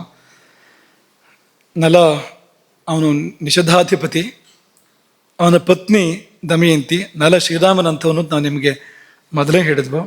ದಮಯಂತಿ ಎಂಥವಳು ಅಂದರೆ ದೇವತೆಗಳು ಆಕೆಯನ್ನು ವರಿಸಲಿಕ್ಕೆ ಬಯಸಿದ್ರು. ಅದವಳ ಸೌಭಾಗ್ಯ, ಸೌಂದರ್ಯ. ಆದರೆ ಆಕೆ ನಲನನ್ನೇ ಆರಿಸ್ತಾಳೆ. ಅದವಳ ಅಂತಃಸೌಂದರ್ಯ, ಅಂತಃಕರಣ ದಮಯಂತಿಯದ್ದು. ಹಾಗಾಗಿ ಈ ಉಳಿದೆಲ್ಲ ದೇವತೆಗಳನ್ನ ಒಪ್ಪಿಕೊಳ್ಳದೆ, ಸ್ವೀಕರಿಸದೆ ನಲನನ್ನೇ ಪತಿಯಾಗಿ ದಮಯಂತಿ ಸ್ವೀಕಾರ ಮಾಡ್ತಾಳೆ. ಅವರ ಜೀವನದಲ್ಲಿ ಮುಂದೆ ಅನೇಕ ಪಡಬಾರದ ಕಷ್ಟಗಳು ಬರ್ತವೆ. ಯಾಕೆಂದರೆ ಈ ಮೇಲಿನವರಿಗೆ ಹೊಟ್ಟೆ ಕಿಚ್ಚಾಗೋಯ್ತು ನಲದಮಯಂತಿಯರ ಮೇಲೆ. ಈ ಲೋಕದಲ್ಲಿರೋರಿಗೆ ಹೇಗೋ ಆಯ್ತಲ್ಲ ಅಂತ. ಕಲಿಗೆ ಅಸೂಯೆ ನಲನ ಮೇಲೆ. ಅವನ ಕಾಲ ಅಲ್ಲ ಅದು, ಇದು ಅವನ ಕಾಲ, ಈಗ ನಡೀತಾ ಇರುವಂಥದ್ದು. ಅದು ಅವನ ಕಾಲ ಅಲ್ಲ. ಕಾಲ ಅಲ್ಲದ ಕಾಲದಲ್ಲಿ ಕಲಿ ಬಂದು ನಲನನ್ನು ಪೀಡಿಸಿದ. ನಲನ ಒಳಹೊಕ್ಕು ಸಮಯ ಸಾಧನೆ ಮಾಡಿ ನಲನ ಒಳಹೊಕ್ಕು ಅವರ ಬದುಕಿನಲ್ಲಿ ಅನೇಕ ಸ್ಥಿತ್ಯಂತರಗಳನ್ನು ಕಲಿ ತರ್ತಾನೆ. ವಿವರವಾಗಿ ಹೇಳೋದಕ್ಕೆ ಒಂದು ತಿಂಗಳಾದರೂ ಬೇಕು. ಈ ನಲಚರಿತ್ರೆಯನ್ನು ಸರಿಯಾಗಿ ಮಹಾಭಾರತದಲ್ಲಿ ಕಂಡ ಹಾಗೆ ನಲಚರಿತ್ರೆಯನ್ನು ಕಥನ ಮಾಡಬೇಕು ಅಂದರೆ ದಿನಕ್ಕೊಂದು ಗಂಟೆ ಮಾಡ್ತಾ ಹೋದರೆ ಕೊನೆ ಪಕ್ಷ 1 ತಿಂಗಳು ಬೇಕು ನಲಚರಿತ್ರೆಗೆ. ತುಂಬ ಅದ್ಭುತವಾಗಿರುವಂಥದ್ದು, ರಾಮಾಯಣಕ್ಕೆ ಸಮತೂಕ ಅಂತ ಅನ್ಬೋದು ಅದನ್ನು, ನಲಚರಿತ್ರೆಯನ್ನು. ಅವನ ನೆನಪು ಮಾಡಿಕೊಂಡ್ರೆ ಕಲಿ ಕೆಲಸ ಮಾಡೋದಿಲ್ವಂತೆ, ನಲನ ಸ್ಮರಣೆ ಮಾಡಿದರೆ ಸಾಕಂತೆ. ಈಗಲೂ ಕೂಡ ಕಲಿ ಅವನಿಗೆ ಅಷ್ಟು ಭಯಪಡ್ತಾನೆ ನಲನಿಗೆ ಅಂತ. ಅಂಥ ವ್ಯಕ್ತಿತ್ವ ಅದು. ಪುಣ್ಯಶ್ಲೋಕು ನಲೋ ರಾಜ ಅಂತ ಹೇಳ್ತಾರಲ್ಲ ಅಂಥವನು ಅವನು. ಹೀಗೆ ಈ ಕಲಿಯ ಕಿತಾಪತಿ, ಅದರ ಪರಿಣಾಮವಾಗಿ ನಲ ರಾಜ್ಯಭ್ರಷ್ಟನಾದ ಅಲ್ವಾ, ಗೊತ್ತು ನಿಮಗೆ ಇದೆಲ್ಲ. ಪುಷ್ಕರನೊಂದಿಗೆ ಪಗಡಿ ಆಡಿದ, ತಮ್ಮನೇ ಆಗಬೇಕು ಅವನು ಪುಷ್ಕರ, ಅವನೊಂದಿಗೆ ಪಗಡಿ ಆಡಿದ. ಕಪಟದ ಪಗಡಿ ಆಟದಲ್ಲಿ ಕಪಟದ್ಯೂತದಲ್ಲಿ ನಲನಿಗೆ ಸೋಲಾಯಿತು. ಎಲ್ಲವನ್ನು ಕೂಡ ಕಳ್ಕೊಂಡ ನಲ. ಉಟ್ಟ ಬಟ್ಟೆಯಲ್ಲಿ ಕಾಡು ಪಾಲಾದ. ಆಮೇಲೆ ಉಟ್ಟ ಬಟ್ಟೆ ಕೂಡ ಉಳಿಲಿಲ್ಲ ಅವನಿಗೆ. ದುರವಸ್ಥೆ ಅಂದರೆ ಯಾರಿಗೂ ಬರಬಾರ್ದು ಅದು. ಉಟ್ಟ ಬಟ್ಟೆ ಕೂಡ ಉಳಿಲಿಲ್ಲ ಅವನಿಗೆ. ತಾನಾಗಿ ಪತ್ನಿಯನ್ನು ಕಳ್ಕೊಂಡ. ಆ ಸಮಯದಲ್ಲಿ ಅವಳು ಮಲಗಿದ್ದಾಗ ಉಟ್ಟ ಬಟ್ಟೆಯಲ್ಲಿ ಹರಿದು ಉಟ್ಕೊಂಡು ಹೊರಟೋಗ್ಬಿಟ್ಟ ಅಲ್ಲಿಂದ. ಅದು ಅವನು ಮಾಡಿದ್ದಲ್ಲ, ಅದು ಕಲಿ ಮಾಡಿಸಿದ್ದು ಅವನ ಕೈಯಿಂದ. ಯಾಕಂದ್ರೆ ದಮಯಂತಿ ಮೇಲೆ ಕಣ್ಣಿದ್ದಿದ್ದು ಕಲಿಗೆ. ಆ ಕಾರಣಕ್ಕೋಸ್ಕರ ಅದೇ ಅಸೂಯೆ ಅವನದು ಮುಖ್ಯವಾಗಿ. ಅದು ಅವನು ಮಾಡಿದ ಕಲಿಯ ಕಿತಾಪತಿ ಅದು. ಅದರ ನಂತರ ದಮಯಂತಿ ಕೂಡ ಅನೇಕ ದುರವಸ್ಥೆಗಳನ್ನು ಅನುಭವಿಸಿ ಅವಳು ಚೇದಿ ರಾಜ್ಯವನ್ನು ಸೇರ್ಕೊಳ್ತಾಳೆ. ಅದು ಅವಳ ಚಿಕ್ಕಮ್ಮನ ಮನೆ ಅದು, ಚೇದಿ ರಾಣಿ ಅಂತಂದರೆ ಗೊತ್ತಿಲ್ಲ ಅವರಿಗೆ. ಅಲ್ಲಿ ಕೆಲಸಕ್ಕೆ ಸೇರ್ಕೊಳ್ತಾಳೆ, ಅರಮನೆಯಲ್ಲಿ ಕೆಲಸಕ್ಕೆ ಸೇರ್ಕೊಳ್ತಾಳೆ. ಕೊನೆಗೆ ಆ ಭೀಮರಾಜ ಹುಡುಕ್ತಾ ಇದ್ದ, ಆಕೆ ತಂದೆ ವಿದರ್ಭದ ದೊರೆ ಭೀಮ ಹುಡುಕ್ತಾ ಇದ್ದ ಎಲ್ಲ ಕಡೆ ಆಕೆಯನ್ನು. ಹೇಗೋ ಅವನಿಗೆ ಗೊತ್ತಾಗಿ, ಅಂದರೆ ಅವನ ಗುಪ್ತಚರರು ಅಲ್ಲಿಗೂ ಬಂದು ಗೊತ್ತಾಗಿ ಆಕೆ ವಿದರ್ಭವನ್ನು ಪುನಃ ಸೇರ್ಕೊಳ್ತಾಳೆ, ತವ್ರ ಮನೆಯನ್ನು ಸೇರ್ಕೊಳ್ತಾಳೆ. 2 ಮಕ್ಕಳು ಇರ್ತಾರೆ, ಅಲ್ಲೇ ಇರ್ತಾರೆ, ಅವರು ತವ್ರ ಮನೇಲಿ ಇರ್ತಾರೆ. ಕುಂಡಿನಾಪುರದಲ್ಲಿ ವಿದರ್ಭದ ರಾಜಧಾನಿಯಲ್ಲಿ ಇರ್ತಾರೆ. ಹೀಗೆ ಬೇರೆ ಬೇರೆ ಯಾವ್ದಾರ ಪೈಕಿಯಲ್ಲಿ ತಾಯಿ ಮತ್ತು ಮಕ್ಕಳು ಸೇರ್ತಾರೆ ತವ್ರ ಮನೆಯಲ್ಲಿ. ಆದರೆ ನಳ ಕಾಡು ಪಾಲೆಗೆ ಅಲಿತಾ ಇರ್ತಾನೆ, ಎಲ್ಲವನ್ನೂ ಕಳ್ಕೊಂಡಿದ್ದಾನೆ. ಅದು ಒಳ್ಳೆತನ ಕಳ್ಕೊಂಡಿಲ್ಲ ಅವನು ಈಗಲೂ ಕೂಡ. ಹಾಗಾಗಿ ಕಾಡಿಗೆಚ್ಚಿಗೆ ಸಿಕ್ಕಿ ಹಾಕಿಕೊಂಡಿದ್ದ ಕಾರ್ಕೋಟಕನನ್ನು ಪಾರು ಮಾಡ್ತಾನೆ. ಸರ್ಪ ಅದು, ನಾಗಾಧಿಪತಿ, ಮಹಾನಾಗಗಳ ಪೈಕಿಯಲ್ಲಿ ಓರ್ವ ಕಾರ್ಕೋಟಕನನ್ನು ಪಾರು ಮಾಡ್ತಾನೆ ನಲ. ಪ್ರತ್ಯುಪಕಾರ ಮಾಡಬೇಕು ಅಂತ ಕಾರ್ಕೋಟಕನ ಅಪೇಕ್ಷೆ. ನಲನಿಗೆ ಪ್ರತ್ಯುಪಕಾರ ಮಾಡಬೇಕು ಅಂತ. ಹೇಗೆ ಪ್ರತ್ಯುಪಕಾರ ಮಾಡೋದು ಅಂದರೆ ಕಚ್ಚೋದು ಅಂತ ಅಲ್ವಾ? ಹಾವು ಏನು ಪ್ರತ್ಯುಪಕಾರ ಮಾಡೋದು ಪಾಪ? ಹಾವಿಗೆ ನೀವು ಉಪಕಾರ ಮಾಡಿದರೆ ಹಾವು ತನ್ನ ಹತ್ರ ಏನಿದೆ ಅದನ್ನು ಕೊಡ್ಬೇಕು ತಾನೆ. ಹಾವಿನ ಹತ್ರ ಏನಿದೆ? ವಿಷಾನ ಇರೋದು ಅಂತ. ಕಚ್ಚಬೇಕು ಕರ್ಕೋಟಕ ನಲನಿಗೆ. ಆದರೆ ನಲ ಎಂಥ ಮಹಾತ್ಮ ಅಂದರೆ ಅನುಮತಿ ಕೊಡದೆ ಕಚ್ಚೋ ಹಾಗಿಲ್ಲ ಕರ್ಕೋಟಕ ಅಂತ. ನಲ ಸ್ವತಃ ಅನುಮತಿ ಕೊಡದೆ ಕಚ್ಚೋ ಹಾಗಿಲ್ಲ ಕರ್ಕೋಟಕ. ಅದಕ್ಕೆ ಏನು ಮಾಡ್ತಾನೆ ಕರ್ಕೋಟಕ? ಉಪಾಯವನ್ನು 10 ಎಣಸು ಅಂತ ನಲನಿಗೆ ಹೇಳ್ತಾನೆ. ಏನೋ ಕೊಡಬೇಕು ನೀನು, ನಾನು ಅಮೂಲ್ಯವಾಗಿದ್ದನ್ನು 10 ಎಣಸು ಅಂತ. ಆ ಕಡೆ ತಿರುಗಿ 10 ಎಣಿಸ್ಕೊಂಡು ಹೋಗು ಅಂತ. 10 ಎಣಿಸಿದ್ದು ಸಂಸ್ಕೃತದಲ್ಲಿ, ಕನ್ನಡದಲ್ಲೆಲ್ಲ. ಅದು ಏಕಂ ದ್ವೇ ತ್ರೀಣಿ ಚತ್ವಾರಿ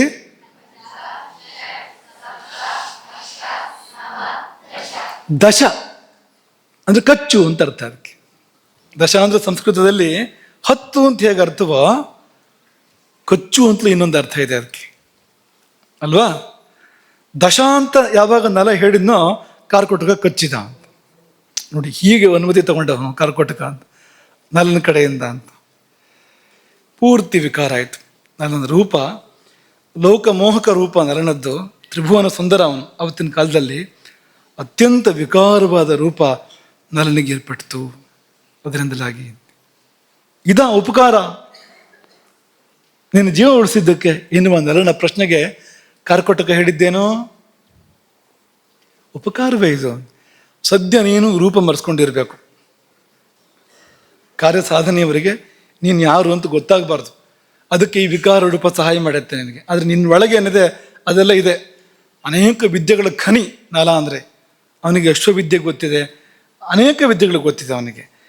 ಹಾಗಾಗಿ ಅಂಥ ವಿದ್ಯೆಗಳ ಖನಿಯಾಗಿದ್ದರಿಂದ ಅದೆಲ್ಲ ಇದೆ ನಿನ್ನಲ್ಲಿ. ಅದನ್ನೆಲ್ಲ ಬಳಸ್ಕೊಂಡು ನೀನು ಪುನಃ ನೀನು ಕಳ್ಕೊಂಡಿದ್ದನ್ನು ಪಡ್ಕೊಳ್ಳಿವೆ ಅಂತೆ. ಈ ರೂಪ ನಿನಗೆ ಸಹಾಯ ಮಾಡುತ್ತೆ. ನಿನಗೆ ಮುಂದೆ ಸಮಯ ಬಂದಾಗ ನಿಜ ರೂಪ ಪಡ್ಕೊಳ್ಳೋದಕ್ಕೆ ತಗೋ, ಈ ಬಟ್ಟೆ ನಿನ್ನ ಹತ್ರ ಇರಲಿ ಅಂತ ಕೊಟ್ಟ. ಇದು ಒಂದು ಉಪಕಾರ. ಇನ್ನೊಂದನ್ನು ಬಾಯಿ ಬಿಟ್ಟು ಹೇಳಲಿಲ್ಲ. ಮತ್ತೊಂದು ಏನು ಅಂದರೆ ಅವನು ಕಚ್ಚಿದ್ದು ಯಾಕೆ ಅಂದರೆ ಆ ಕಲಿಗೆ ಪೀಡೆ ಕೊಡಬೇಕು ಅಂತ. ಅವನೊಳಗೆ ಕಲಿ ಸೇರ್ಕೊಂಡಿದ್ನಲ್ಲ ನಲನ ಒಳಗೆ, ಆ ಕಲಿಯನ್ನು ಪೀಡಿಸುವ ಸಲುವಾಗಿ ತನ್ನ ವಿಷದ ಮೂಲಕವಾಗಿ ನಿರಂತರವಾಗಿ ಕಲಿಯನ್ನು ದಹಿಸುವ ಸಲುವಾಗಿ ಕಾರ್ಕೋಟಕ ಕಚ್ಚಿದ. ಯಾರು ನಮಗೆ ಅವರು ಏನೋ ಮಾಡಿದರೆ ನಾವು ಸರಿ ಯೋಚನೆ ಮಾಡಬೇಕು, ಯಾಕೆ ಮಾಡ್ತಾರೆ, ಅವ್ರು ಒಳಗಡೆ ಏನಿದೆ ನೋಡೋಕೆ ಕಾರ್ಕೋಟಕ ಅಂತರ ಕಾಣ್ಬೋದು, ಒಳಗಡೆ ಒಳ್ಳೆ ಹೃದಯ ಇರ್ಬೋದು. ಅದಾಯಿತು, ಕಲಿಗೆ ತಡ್ಕೊಳ್ಳೋಕ್ಕಾಗಲಿಲ್ಲ. ಈ ವಿಷದ ಬಾಧೆಯನ್ನು ತಡ್ಕೊಳ್ಳೋಕ್ಕಾಗದ ಕಲಿ ಒಂದು ಸ್ವಲ್ಪ ಕಾಲ ಹೇಗೋ ಇದ್ದಂತೆ ಅವನೊಳಗಡೆಗೆ ಕನಗೆ ಹೊರಗೆ ಬರಬೇಕಾಯ್ತು. ಅವನ ಶರೀರವನ್ನು ಬಿಟ್ಟು ಕಲಿಯಿಂದ ವಿಮೋಚನೆ ಏರ್ಪಟ್ಟಿತು ನಲನಿಗೆ. ಆದರೆ ನಾವೊಂದು ಅದ್ಭುತವನ್ನು ಇಲ್ಲಿ ಗಮನಿಸ್ಬೇಕು. ಕಾರ್ಕೋಟಕ ಕಚ್ಚಿದ ನಂತರವೂ ಕೂಡ ನಲ ಬದುಕಿದ್ದ. ಕಾರ್ಕೋಟಕ ಕಚ್ಚಿ ಉಳಿದವರಿದ್ದಾರ ಅಂದರೆ ಯಾರಾದರೂ ಇದ್ದರೆ ಒಂದು ವೇಳೆ ಅದು ಒಬ್ಬನೇ ಒಬ್ಬ ನಲ ಮಾತ್ರ ಅಂತ. ರೂಪ ಪರಿವರ್ತನೆ ಆಯಿತು, ಅದು ಅವನ ಅನುಕೂಲಕ್ಕೋಸ್ಕರವೇ ಆಗಿರುವಂಥದ್ದು. ಆದರೆ ನಲನ ಜೀವ ಹೋಯ್ತಾ ಅಥವಾ ಅವನ ಅಂಗಾಂಗಗಳು ಅಂಗಭಂಗ ಏರ್ಪಡ್ತಾ, ಅದು ದೊಡ್ಡ ಕಾಯಿಲೆ ಬಂತ ಅಂದರೆ ಏನೂ ಆಗಲಿಲ್ಲ. ಯಾಕೆ ಯೋಚನೆ ಮಾಡಿ. ಅಗ್ನಿ ಜಯ. ಅದು ಅವನ ಅಗ್ನಿ ಹೇಗಿದೆ ನಲನದ್ದು ಅಂದರೆ ಕಾರ್ಕೋಟಕವನ್ನು ಜೀರ್ಣ ಮಾಡಬಲ್ಲದು. ಅದು ನಮಗೂ ಸಾಧ್ಯ. ಇದು ನಮ್ಮ ಅಗ್ನಿ ತನ್ನ ಉತ್ತುಂಗಾವಸ್ಥೆಯಲ್ಲಿದ್ದರೆ, ನಮ್ಮ ಅಗ್ನಿ ಅದು ಸರಿಯಾಗಿ ಹೇಗಿರಬೇಕು ಹಾಗಿದ್ರೆ ವಿಷವನ್ನು ಕೂಡ ಜೀರ್ಣ ಮಾಡುತ್ತೆ. ಅದು ಎಂಥ ವಿಷವನ್ನು ಕೂಡ ಜೀರ್ಣ ಮಾಡುತ್ತೆ. ಅಸಾಮಿ ಸತ್ತೋಗೋದಿಲ್ಲ, ವಿಷವೇ ಜೀರ್ಣ ಆಗತ್ತೆ ಅಲ್ವಾ? ಅಗಸ್ತ್ಯರ ನೆನಪು ಮಾಡ್ಕೊಳ್ಳಿ, ಅಂಥ ವಾತಾಪಿಯನ್ನು ಜೀರ್ಣ ಮಾಡಿದ್ರಲ್ವಾ? ವಾತಾಪೇ ಜೀರ್ಣೋಭವ ಅಂತ ಬಾಯಿ ಹೇಳಿಬಿಟ್ರಾಗತ್ತೆ. ಅದು ಅಗ್ನಿ ಇರಬೇಕು ಹಾಗೆ ಒಳಗಡೆಗೆ. ಏನನ್ನು ಕೊಟ್ಟರು ಕರಗಿಸ್ಬೇಕು, ಅದು ಏನನ್ನು ಕೊಟ್ಟರು ಕೂಡ ಜೀರ್ಣ ಮಾಡಬೇಕು, ಹಾಗಿರ್ಬೇಕು ಅಂತ. ಹಾಗಾಗಿ ನಲನ ಅಗ್ನಿಯ ಮಹತಿ ಎಂಥದ್ದು ಅಂದರೆ ಕಾರ್ಕೋಟಕನ ವಿಷಯವನ್ನು ಅವನು ಜೀರ್ಣ ಮಾಡ್ಕೊಡ್ತಾನೆ ನಲ. ಆಯ್ತಾ? ಈ ನಲ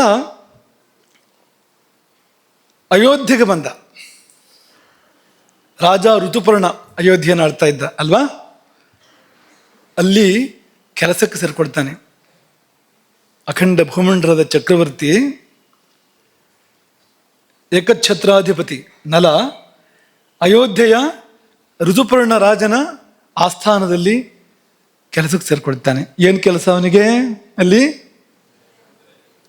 ಒಂದು ಅಶ್ವಶಾಲೆ, ಕುದುರೆಗಳು ನೋಡ್ಕೊಳ್ಳುವಂಥದ್ದು. ಇನ್ನೊಂದು ಪಾಕಶಾಲೆ, ಅಡುಗೆ ಮಾಡುವಂಥದ್ದು. ಮೊದಲು ಕುದುರೆ ನೋಡ್ಕೊಳ್ಳೋದು, ಅಡುಗೆ ಮಾಡೋದು. ಆದರೆ ಅವನ ಯೋಗ್ಯತೆಯಿಂದ ಅವನು ಗಳಿಸಿದ್ದೇನೆಂದರೆ ಅಶ್ವಶಾಲಾಧ್ಯಕ್ಷ, ಪಾಕಶಾಲಾಧ್ಯಕ್ಷ, ಮಹಾನಸಾಧ್ಯಕ್ಷ ಆಗ್ತಾನೆ. ನಳಪಾಕ ಅಂತ. ಯಾಕೆ ನಾವು ನಳನ ಉದಾಹರಣೆ ತಗೊಳ್ತಾ ಇದ್ದೇವೆ ಅಂದರೆ, ಪಾಕಕ್ಕೆ ಅತ್ಯಂತ ಪ್ರಸಿದ್ಧ ಯಾರು? ನಳಪಾಕ ಅಂತ. ಭೀಮನೂ ಹೌದು. ಭೀಮ ಅಂದರೆ ನಳನ ಮಾವ ಅಲ್ಲ, ದ್ವಾಪರ ಯುಗದವನು, ವಲಲ ಅಲ್ವಾ? ಆದರೆ ಹಿರಿದಾದದ್ದು ಯಾವುದು ಅಂದರೆ ನಲಪಾಕ ಅಂತ. ಭೀಮಪಾಕ ಅಂತ ಶಬ್ದ ಬಂದಿಲ್ಲ. ಭೀಮ ಒಳ್ಳೆ ಅಡುಗೆ ಮಾಡ್ತಾ ಇದ್ದ, ಪ್ರಶ್ನೆ ಇಲ್ಲ ಅದರಲ್ಲೇನು. ಆದರೆ ನಲಪಾಕ ಅಂತಾನೆ ಪ್ರಸಿದ್ಧಿ ಇರುವಂಥದ್ದು. ಹಾಗಾಗಿ ಪಾಕ ದರ್ಪಣಂ ಅಂತ ಒಂದು ಗ್ರಂಥ ಕೂಡ ಇದೆ. ಅದು ನಲಕೃತ, ನಲವಿರಚಿತ, ನಲನ ಹೆಸರಲ್ಲಿರ್ತಕ್ಕಂಥ ಪಾಕ ದರ್ಪಣಂ ಎನ್ನುವ ಒಂದು ಗ್ರಂಥ ಕೂಡ ಇದೆ. ಹಾಗಾಗಿ ಅಲ್ಲಿ ಅವನು ಅಡುಗೆ ಮಾಡೋಕ್ಕೆ ಶುರು ಮಾಡಿದ ಮತ್ತು ಕುದುರೆಗಳನ್ನು ನೋಡ್ಕೊಳ್ಳೋಕೆ ಶುರು ಮಾಡಿದ. ಅಲ್ಲಿಗೆ ಒಬ್ಬ ಬ್ರಾಹ್ಮಣ ಬರ್ತಾನೆ. ಎಲ್ಲಿಗೆ? ಅಯೋಧ್ಯೆಗೆ ಒಬ್ಬ ಬ್ರಾಹ್ಮಣ ಬರ್ತಾನೆ ಅಂತ.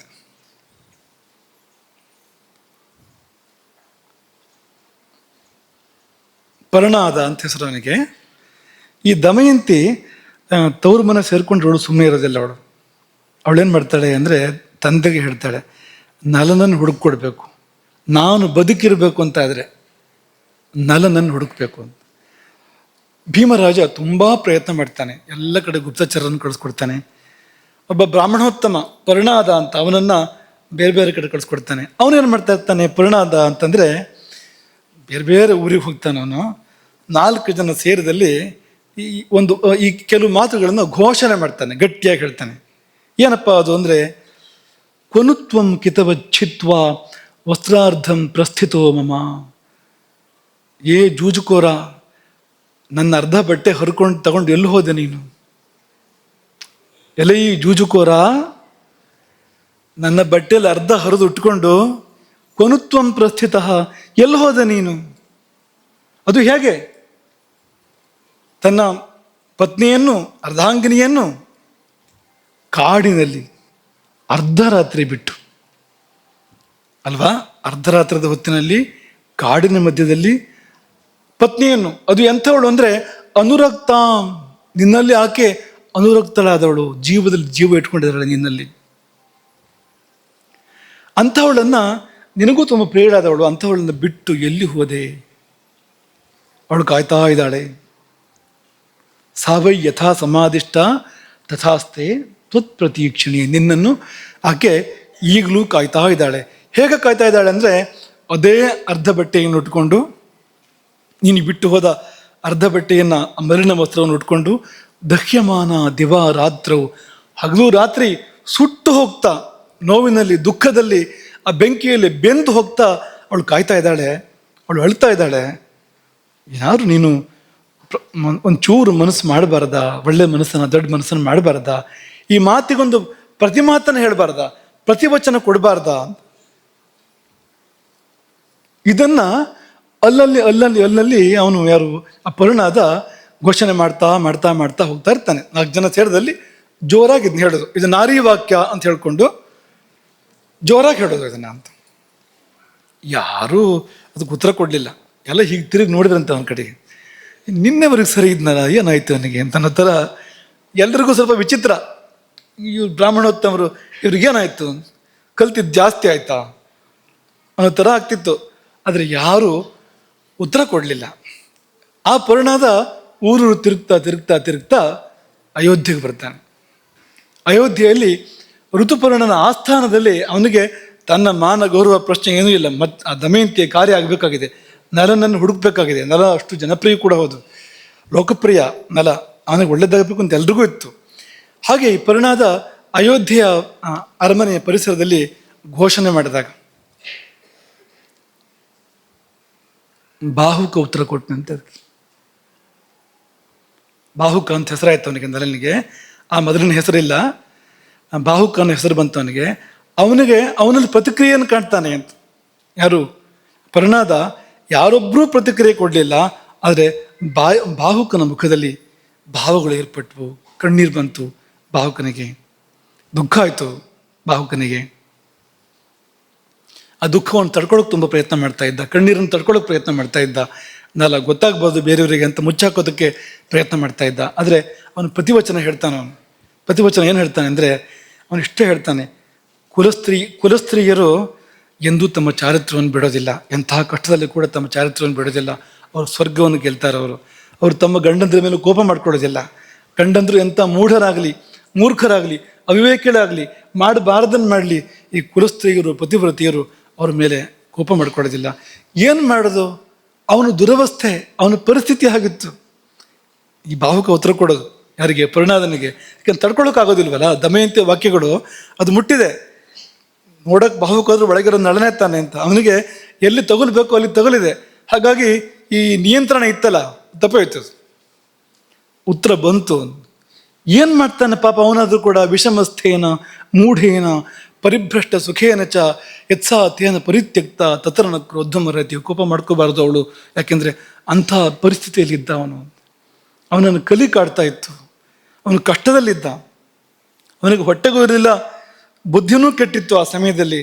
ಹಾಗೆ ಅಂತಹ ಸ್ಥಿತಿಯಲ್ಲಿ ಅವನು ಏನೋ ಮಾಡಿದರೆ ಅದಕ್ಕೋಸ್ಕರವಾಗಿ ಅವನ ಪತ್ನಿ ಕೋಪ ಮಾಡ್ಕೊಳ್ಬಾರ್ದು ಅಂತ ಉತ್ತರ ಕೊಟ್ಟನಂತವನು. ಇವನು ಏನೂ ಮಾತಾಡಲಿಲ್ಲ. ಪ್ರಹ್ಲಾದ ನೇರ ವಿದರ್ಭಕ್ಕೆ ಹಿಂತಿರುಗಿ ದಮಯಂತಿಗೆ ವರದಿ ಮಾಡಿದ. ದಮಯಂತಿಗೆ ಉಳಿದಿದ್ದು ಸ್ಪಷ್ಟ ಆಯಿತು. ಉತ್ತರ ನಲನದ್ದೇ ಅದು, ಆದರೆ ರೂಪ ನಲನದ್ದಲ್ಲ. ಅದು ತ್ರಿಲೋಕ ಸುಂದರ ನಲ ಎಲ್ಲಿ, ಈ ವಿಕಾರ ರೂಪ ಎಲ್ಲಿ? ಹಾಗಾಗಿ ಅದೇ ಹಾಗೆ ಅಂತ ಪ್ರಶ್ನೆ ದಮಯಂತಿಗೆ. ಅಕಸ್ಮಾತ್ ನಲನ ಮೂಲಕ ಬೇರೆಯವರಿಗೆ ಗೊತ್ತಾಗಿದ್ದರೆ ವಿಷಯ ಇದು. ಹಾಗಾಗಿ ಖಚಿತ ಮಾಡ್ಕೊಳ್ಬೇಕು, ನಲ ಹೌದು ಅಲ್ಲೊಂದು ಖಚಿತ ಮಾಡ್ಕೊಳ್ಬೇಕು. ಏನು ಮಾಡಬೇಕು ಅಂದರೆ, ಅವಳೊಂದು ಉಪಾಯವನ್ನು ಹುಡ್ತಾಳೆ ದಮಯಂತಿ. ತಂದೆಗೂ ಗೊತ್ತಿಲ್ಲ, ಯಾರಿಗೂ ಗೊತ್ತಿಲ್ಲ. ಎಲ್ಲಿ? ವಿದರ್ಭದಲ್ಲಿ ಬೇರೆ ಯಾರಿಗೂ ವಿಷಯ ಗೊತ್ತಿಲ್ಲ. ಒಳಗಿಂದೊಳಗೆ ಗುಟ್ಟಾಗಿ ರಾಜದೂತನೊಬ್ಬನನ್ನ ಅಯೋಧ್ಯೆ ಕಳಿಸ್ಕೊಡ್ತಾಳೆ. ಒಂದು ದಿನದ ಅಂತರದಲ್ಲಿ ದಮಯಂತಿಗೆ ಪುನಃ ಸ್ವಯಂವರ ಬರಬೇಕು ಅಂತ ಕರೆ ಋತುಪರ್ಣನಿಗೆ. ರಾಜ ಋತುಪರ್ಣನಿಗೆ ದಮಯಂತಿಗೆ ಮತ್ತೆ ಸ್ವಯಂವರ ಒಂದೇ ದಿನದ ಅಂತರ ಬರಬೇಕು ಅಂತ. ಯಾಕೆಂದರೆ ಒಂದು ದಿನದಲ್ಲಿ ಅಯೋಧ್ಯೆಯಿಂದ ವಿದರ್ಭಕ್ಕೆ ಬರೋದಾದರೆ ಅದು ನಲನಿಂದ ಮಾತ್ರ ಸಾಧ್ಯ ಅಂತ. ಅವತ್ತಿನ ಕಾಲದಲ್ಲಿ ಬೇರೆ ಯಾರಿಗೂ ಸಾಧ್ಯ ಇಲ್ಲ. ಅದು ನಲನ ಅಶ್ವಕೌಶಲ ಎಷ್ಟು ಅದ್ಭುತವಾಗಿತ್ತು ಅಂದರೆ, ಅವನು ಒಂದು ದಿನದಲ್ಲಿ ಅಯೋಧ್ಯೆ ಎಲ್ಲಿದೆ, ವಿದರ್ಭ ಎಲ್ಲಿದೆ? ವಿದರ್ಭ ಅಂದರೆ ಮಹಾರಾಷ್ಟ್ರ. ಅದು ಮಹಾರಾಷ್ಟ್ರದ ಒಂದು ಪ್ರದೇಶ ವಿದರ್ಭ. ಅಲ್ಲಿ ಕುಂಡಿನಾಪುರ. ಅಲ್ಲಿಂದ ಅಲ್ಲಿಗೆ ಬರಬೇಕು ಅಂದರೆ, ಒಂದು ದಿನದಲ್ಲಿ ಬರಬೇಕು ಅಂತಂದರೆ ಅದು ನಲನಿಂದ ಮಾತ್ರ ಸಾಧ್ಯ ಅಂತ. ಹಾಗಾಗಿ ನಲನ ಹೋದೋ ಅಲ್ಲೊಂದು ಗೊತ್ತು ಮಾಡೋದಕ್ಕೆ ಆಕೆ ಒಂದು ಉಪಾಯವನ್ನು ಹೂಡಿ ಸ್ವಯಂವರ ಪುನಃ ಆಗ ಬಂದೇ ಬರ್ತಾನೆ ಅವನು ಅಂತ. ದಮಯಂತಿಗೆ ಸ್ವಯಂವರ ಅಂದರೆ ಅವ್ನು ಬರದೇ ಇರೋದಿಲ್ಲ ಯಾವುದೇ ಕಾರಣಕ್ಕೂ. ಯಾಕೆಂದರೆ ನಲ ಎಂಥವನು ಅಂತ ಗೊತ್ತು ಅವಳಿಗೆ, ತನ್ನ ಮೇಲೆ ಏನಿದೆ ಅವನಿಗೆ ಭಾವ ಅಂತ ಗೊತ್ತು ಅವನಿಗೆ. ಎದ್ದು ಬರ್ತಾನೆ ಎಲ್ಲಿದ್ರು ಅಂತ. ನಾಳೆ ಹೆಂಡತಿ ಮದುವೆ ಆಗುತ್ತೆ ಬೇರೆ ಅಂತಂದರೆ ಗಂಡ ಹೇಗೆ ಸುಮ್ಮನೆ ಇರ್ತಾನೆ ಪಾಪ? ಹೇಗೆ ತಾನೆ ಸುಮ್ಮನೆ? ಅವನ ಪೌರುಷವನ್ನೇ ಕೆಣಕಿದ್ದವಳು ಅಂತ ದಮಯಂತಿ. ಅನಿವಾರ್ಯವಾಗಿ ಬರ್ತಾನೆ ಅನ್ನೋ ತೀರ್ಮಾನ ಮಾಡಿ ಆಕೆ ಹೇಳಿ ಕಳಿಸ್ತಾಳೆ. ಈ ಋತುಪರ್ಣನಿಗೆ ದೊಡ್ಡ ಸಮಸ್ಯೆ, ಒಂದು ದಿನದಲ್ಲಿ ಹೋಗೋದು ಹೇಗೆ ಅಂತ, ಅಯೋಧ್ಯೆಗೆ ಹೋಗೋದು ಹೇಗೆ, ವಿದರ್ಭಕ್ಕೆ ಹೋಗೋದು ಹೇಗೆ ಅಂತ. ಅದಕ್ಕೆ ಬಾಹುಕ ಹೇಳ್ತಾನೆ, ನಾನು ಕರ್ಕೊಂಡು ಹೋಗ್ತೇನೆ. ಅವನ ಒಳಗೆ ಅಗ್ನಿಪರ್ವತ ಉರಿತಾ ಇದೆ. ಮದುವೆ ಮಾಡ್ಕೊಡ್ತಾಳಂತ ಅವಳು ಮತ್ತೆ ದಮಯಂತಿ ಅಂತ. ಒಳಗೆ ಬೆಂಕಿ ಹೊತ್ತಿ ಉರಿತಾ ಇದೆ. ಅದನ್ನು ಹೇಳೋ ಹಾಗಿಲ್ಲ ಯಾರಿಗೆ? ಋತುಪರ್ಣನಿಗೆ. ನಾನು ಕರ್ಕೊಂಡು ಹೋಗ್ತೇನೆ. ಕರ್ಕೊಂಡು ಹೋಗೋದು ಏನಲ್ಲ, ಇವನು ಹೋಗ್ಬೇಕಾಗಿದೆ ಇಲ್ಲಿಗೆ ಕುಂಡಿನಾಪುರಕ್ಕೆ ತಾನು ಹೋಗ್ಬೇಕಾಗಿದೆ ಹೇಗಾದರೂ ಮಾಡಿ. ಹಾಗಾಗಿ ಋತುಪರ್ಣನಿಗೆ ಧೈರ್ಯ ಕೊಡ್ತಾನೆ, ನಾನು ಕರ್ಕೊಂಡು ಹೋಗ್ತೇನೆ. ಸಾಧ್ಯವೇ ಇಲ್ಲ ಅಂತ ಋತುಪರ್ಣ. ಕರ್ಕೊಂಡು ಹೋದ್ರೆ ಆಯ್ತಲ್ಲ ಅಂತ ಬಾಹುಕ. ಈಗ ಮುಂದಿನ ಕಥೆಗಳೆಲ್ಲ ಗೊತ್ತು. ಕುದುರೆಗಳನ್ನು ತಂದು ಕಟ್ಟಿದ. ಆ ಕುದುರೆ ನೋಡಿ ಋತುಪರ್ಣ ಹೇಳಿದ, ಇದು ಊರು ದಾಟೋದೇ ಕಷ್ಟ ಇದು ಅಂತ. ಕುಂಡಿನಾಪುರ ಆಮೇಲೆ ಅವನು ಋತುಪರ್ಣ ಒಳ್ಳೆ ಸರಿಯಾದ ಆಡ್ತಾನೆ ಅವನು ಅಂತ. ರಥ ಹತ್ತುತ್ತಾ ಇರೋ ಹಾಗೆ ಇದು ಬೀಳುತ್ತೆ ಕುದುರೆ. ಅದು ಎಲ್ಲ ಪಾಪ ತುಂಬ ಸಪೂರ ಕೃಷಿವಾಗಿದ್ವು ಕುದುರೆಗಳೆಲ್ಲ. ಅದು ನೋಡಿದರೆ ಈಗ ಸಾಯಿತ್ತು ಆಗ ಸಾಯಿತ್ತು ಅನ್ನೋ ಥರ ಇದ್ವು ಅಂತೆ ಕುದುರೆಗಳು ಅಂತ. ಹಾಗಾಗಿ ಹಾಗಂದ್ರಂತೆ ಯಾರು ಋತುಪರ್ಣ. ನಾಲ ಹೇಳಿದಂತೆ ಅದೆಲ್ಲ ಯಾಕೆ ನಿಮಗೆ, ನೀವು ಕೂತ್ಕೊಳ್ಳಿ. ಅಲ್ಲಿ ಮಹಾಭಾರತ ವರ್ಣನೆ ಮಾಡುತ್ತೆ. ಆ ನಲ ಸಾರಥಿಯ ಸ್ಥಾನದಲ್ಲಿ ಕುಳಿತುಕೊಂಡು ವಾಘೆಯನ್ನು ಹಿಡಿದು ಜಗ್ಗಿದಾಗ, ಒಂದು ಸಾರಿ ವಾಘೆಯನ್ನು ಹಿಡಿದು ಜಗ್ಗಿ ನಾನು ಬಂದೆ ಕೂತ್ಕೊಂಡೆ ಅಂತ ಕುದುರೆಗಳಿಗೆ ಒಂದು ಸೂಚನೆ ಕೊಟ್ಟಾಗ ಋತುಪರ್ಣನಿಗೆ ಅನ್ನಿಸ್ತಂತೆ ರಥ ಹಾರಿತು ಅಂತ, ಭೂಮಿ ಮೇಲೆ ಹೋಗಿದ್ದಲ್ಲ ಅಂತ. ಯಾವ ವೇಗದಲ್ಲಿ ಅದು ರಥ ಚಿಮ್ಮಿತು ಅಂದರೆ ಬೆಲ್ಲಿನಿಂದ ಬಿಟ್ಟ ಬಾಣದ ಹಾಗೆ ಹಾರಿ ಆಕಾಶದಲ್ಲಿ ಹೋಗ್ತಾ ಇದೆ ಅಂತ ಅನಿಸ್ಬಿಡ್ತಂತೆ ಅವನಿಗೆ, ಋತುಪರ್ಣನಿಗೆ. ಆಕಾಶದಲ್ಲೂ ಹೋಯ್ತಂತೆ ಮಧ್ಯ ಮಧ್ಯದಲ್ಲಿ. ಅಂದರೆ ಅವನಿಗೆ ಏನೂ ಅರ್ಥ ಆಗ್ತಾ ಇಲ್ಲ ಋತುಪರ್ಣನಿಗೆ. ಭೂಮಿ ಯಾವುದು, ಆಕಾಶ ಯಾವುದು, ನಾನು ಎಲ್ಲಿದ್ದೇನೆ, ಏನಾಗ್ತಾ ಇದೆ, ಯಾವುದು ವಿದರ್ಭ, ಯಾವುದು ಅಯೋಧ್ಯೆ, ಏನೂ ಗೊತ್ತಾಗ್ತಾ ಇಲ್ಲ. ಆ ರೀತಿಯಲ್ಲಿ ರಥ ಓಡಿತು. ತುಂಬ ಸುಂದರವಾದ ವರ್ಣನೆಗಳಿದೆ ಅಲ್ಲಿ, ಮುಂದಕ್ಕೆ ಹೋಗೋಣ ನಾವು. ಅವನ ಅಂಗವಸ್ತ್ರ ಜಾರೋಯ್ತು ಅಂತ. ಆ ಗಾಳಿ ರಭಸಕ್ಕೆ ಎದುರಿಂದ ಗಾಳಿ ಬರ್ತಾ ಇತ್ತಲ್ಲ, ಅಂಗವಸ್ತ್ರ ಹಾರೋಯ್ತು. ನಿಲ್ಲಿಸು ನಿಲ್ಲಿಸು ನಿಲ್ಲಿಸು ಅಂದ ಋತುಪರ್ಣ ರಥವನ್ನು. ಯಾಕೆ ಅಂತ ಕೇಳ್ದ ನಳ. ಅಂಗವಸ್ತ್ರ ಬಿದ್ದೋಗಿದೆ, ತಗೋಬೇಕು ನನಗೆ ಅದನ್ನು ಅಂತ. 1 ಯೋಜನೆ ಹಿಂದಿದೆ ಅದು ಅಂತಂದ ನಲ. ನಿಮ್ಮ ಅಂಗವಸ್ತ್ರ 1 ಯೋಜನೆ ಹಿಂದುಳಿತು ಅಂತ. ಮಾರ್ಷ್ಣಯ್ಯ ಅಂತ ಇನ್ನೊಬ್ಬ, ಅವನು ಮೊದಲು ನಲನ ಸಾರಥಿ, ಅವನು ಅಲ್ಲಿ ಸೇರ್ಕೊಂಡಿದ್ದ. ಅವನು ಇಲ್ಲಿ ಋತುಪರ್ಣನ ಬಳಿ ಸೇರ್ಕೊಂಡಿದ್ದ. ಈ ವಾರ್ಷ್ಣಯ್ಯ ಹೋಗಿ ಅಂಗವಸ್ತ್ರ ತರಬೇಕು, ಅದು ಋತುಪರ್ಣನ ಯೋಜನೆ. ತರೋಕ್ಕಾಗೋದಿಲ್ಲ, 1 ಯೋಜನೆ ನಡ್ಕೊಂಡು ಹೋಗ್ಬೇಕು. ಅವನು ನಡ್ಕೊಂಡು ಬರೋ ತನಕ ಆಗೋಗುತ್ತೆ ಸಮಯ. ಬಿಡಿ ಅಂಗವಸ್ತ್ರದ ಆಸೆ ಬಿಡಿ ಅಂತ ನಲ ಅಂತ. ಇಷ್ಟು ಅದ್ಭುತವಾಗಿರ್ತಕ್ಕಂಥ ರಥವೇಗ ಅದಾಗಿತ್ತು ಅಂತ. ಇದೆಲ್ಲ ಒಂದೊಂದು ಜೈವನ್ನು ತೋರಿಸುತ್ತೆ ಇದೆಲ್ಲದೂ ಕೂಡ. ನೀವು ಆಲೋಚನೆ ಮಾಡ್ತಾ ಹೋದರೆ ಗೊತ್ತಾಗತ್ತೆ ನಮಗೆ ಅದು. ಹಾಗಾಗಿ ಅಲ್ಲಿ ಮಧ್ಯೆ ಕಲಿ ವಿಮೋಚನೆ ಆಗತ್ತೆ. ಅಲ್ಲೊಂದು ಚಿಕ್ಕ ಕಥೆ ಬರುತ್ತೆ. ಅಲ್ಲಿ ಕಲಿಗೆ ತಡ್ಕೊಳ್ಳೋಕ್ಕೆ ಆಗಲಿಲ್ಲ ಇನ್ನು ಅಂತ. ದಮಯಂತಿ ಶಪಿಸಿದ್ಲು ಹಾಳಾಗಿ ಹೋಗುವಂಥ ಕಲಿಗೆ ನಲ ಬಿಟ್ಟು ಹೋದ್ಮೇಲೆ. ಈ ಕಾರ್ಕೋಟಕನ ವಿಷ ಬೇರೆ ಸುಡ್ತಾ ಇತ್ತು. ಹೊರಗೆ ಬಂದ, ಬೇರೆ ದಾರಿ ಇಲ್ಲದೆ ಹೊರಗೆ ಬಂದು ಕೈ ಮುಕ್ಕೊಂಡು ನಿಂತ್ಕೊಂಡಂತೆ ನಲನಿಗೆ. ಶಪಿಸ್ಬೇಕು ಅಂತ ನಲ ಮುಂದಾದಾಗ ಕೈಕಾಲಿಗೆ ಬಿದ್ದ ಕಲಿ. ದಯವಿಟ್ಟು ಶಪಿಸ್ಬೇಡ, ಈಗಲೇ ಆಗಿದೆ, ನನಗೆ ತಕ್ಕ ಶಾಸ್ತಿ ಆಗೋಗಿದೆ, ಇನ್ನು ಶಾಪ ಕೊಡಬೇಡ, ನಾನು ನಿನ್ನ ಹೆಸರನ್ನು ಉಳಿಸ್ತೇನೆ. ಕಲಿಯುಗದಲ್ಲಿ ಯಾರು ನಿನ್ನ ಹೆಸರನ್ನು ಹೇಳಿದ್ರು ಕೂಡ ಅವರಿಗೆ ಕಲಿಬಾಧೆ ಇರೋದಿಲ್ಲ. ಆ ಥರ ಮಾಡ್ತೇನೆ, ನನ್ನ ಕಾಲ ಬಂದಾಗ ನಾನು ತೀರಿಸ್ತೇನೆ ಇದನ್ನು, ದಯವಿಟ್ಟು ನನ್ನ ಬಿಟ್ಬಿಡು ಅಂತ ಶರಣಾದಾಗ, ಶರಣಾದವ್ರ ಮೇಲೆ ಆಯುಧ ಪ್ರಯೋಗ ಮಾಡೋದಿಲ್ಲ ಯಾರು, ಯಾವಾಗಲೂ ಕೂಡ ಶರಣಾಗತ ಉತ್ಸಲರು. ಅವನನ್ನು ಬಿಟ್ಬಿಟ್ಟಂತೆ ಕಲಿಯನ್ನು. ಹೀಗೆ ಕಲಿಗಿಂತ ವಿಮುಕ್ತನಾಗಿ ಋತುಪರ್ಣನಿಂದ ಅಕ್ಷಹೃದಯವನ್ನು, ಪಗಡೆಯಾಟದ ಗುಟ್ಟನ್ನು ಪಡ್ಕೊಂಡು, ಅದನ್ನು ಮತ್ತೊಂದು ಕಥೆ ಇದೆ ಅದಕ್ಕೆ, ಅಲ್ಲಿ ಗೊತ್ತಿರೋಂಥದ್ದೇ. ಕುಂಡಿನಾಪುರವನ್ನು ಪ್ರವೇಶ ಮಾಡಿದ ಅಂತ.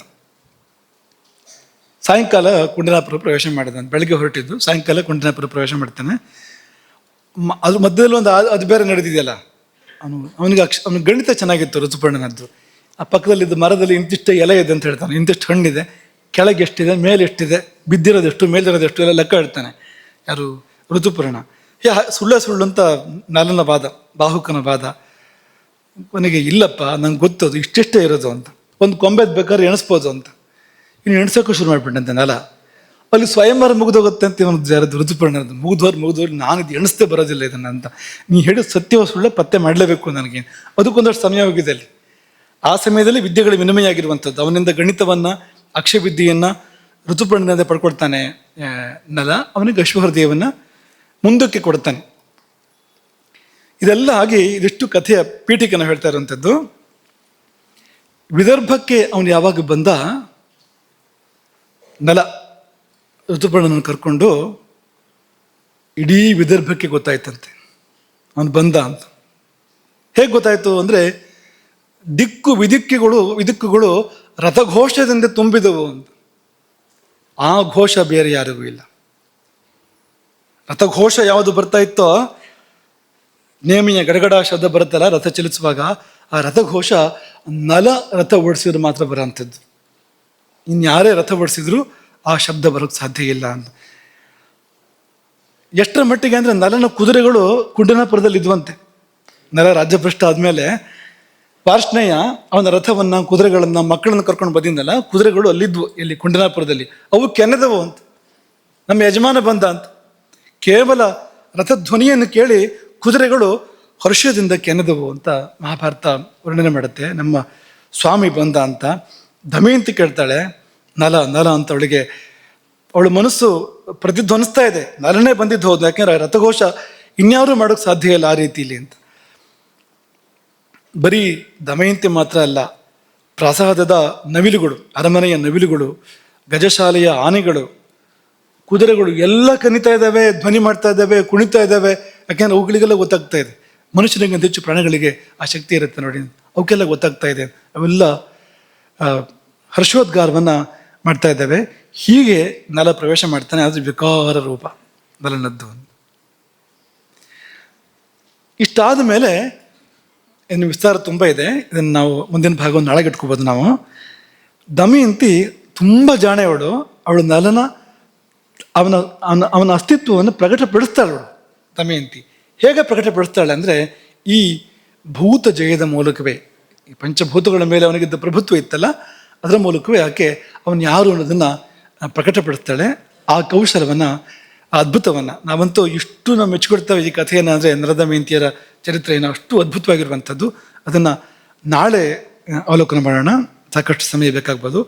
ಹಾಗೆ ಒಬ್ಬ ಮಹಾಪುರುಷ, ಇನ್ನೊಬ್ಬಳು ಯುಗದ ನಾರಿ ಅಂತ ಕರಿಬೋದು ಆಕೆಯನ್ನು ಅಂತ. ಅವರಿಬ್ಬರಲ್ಲಿ ನಾವು ಇದನ್ನು ಈ ಅಗ್ನಿಜಯವನ್ನು ವಿಶೇಷವಾಗಿ ನಾವು ಕಾಣ್ತೇವೆ.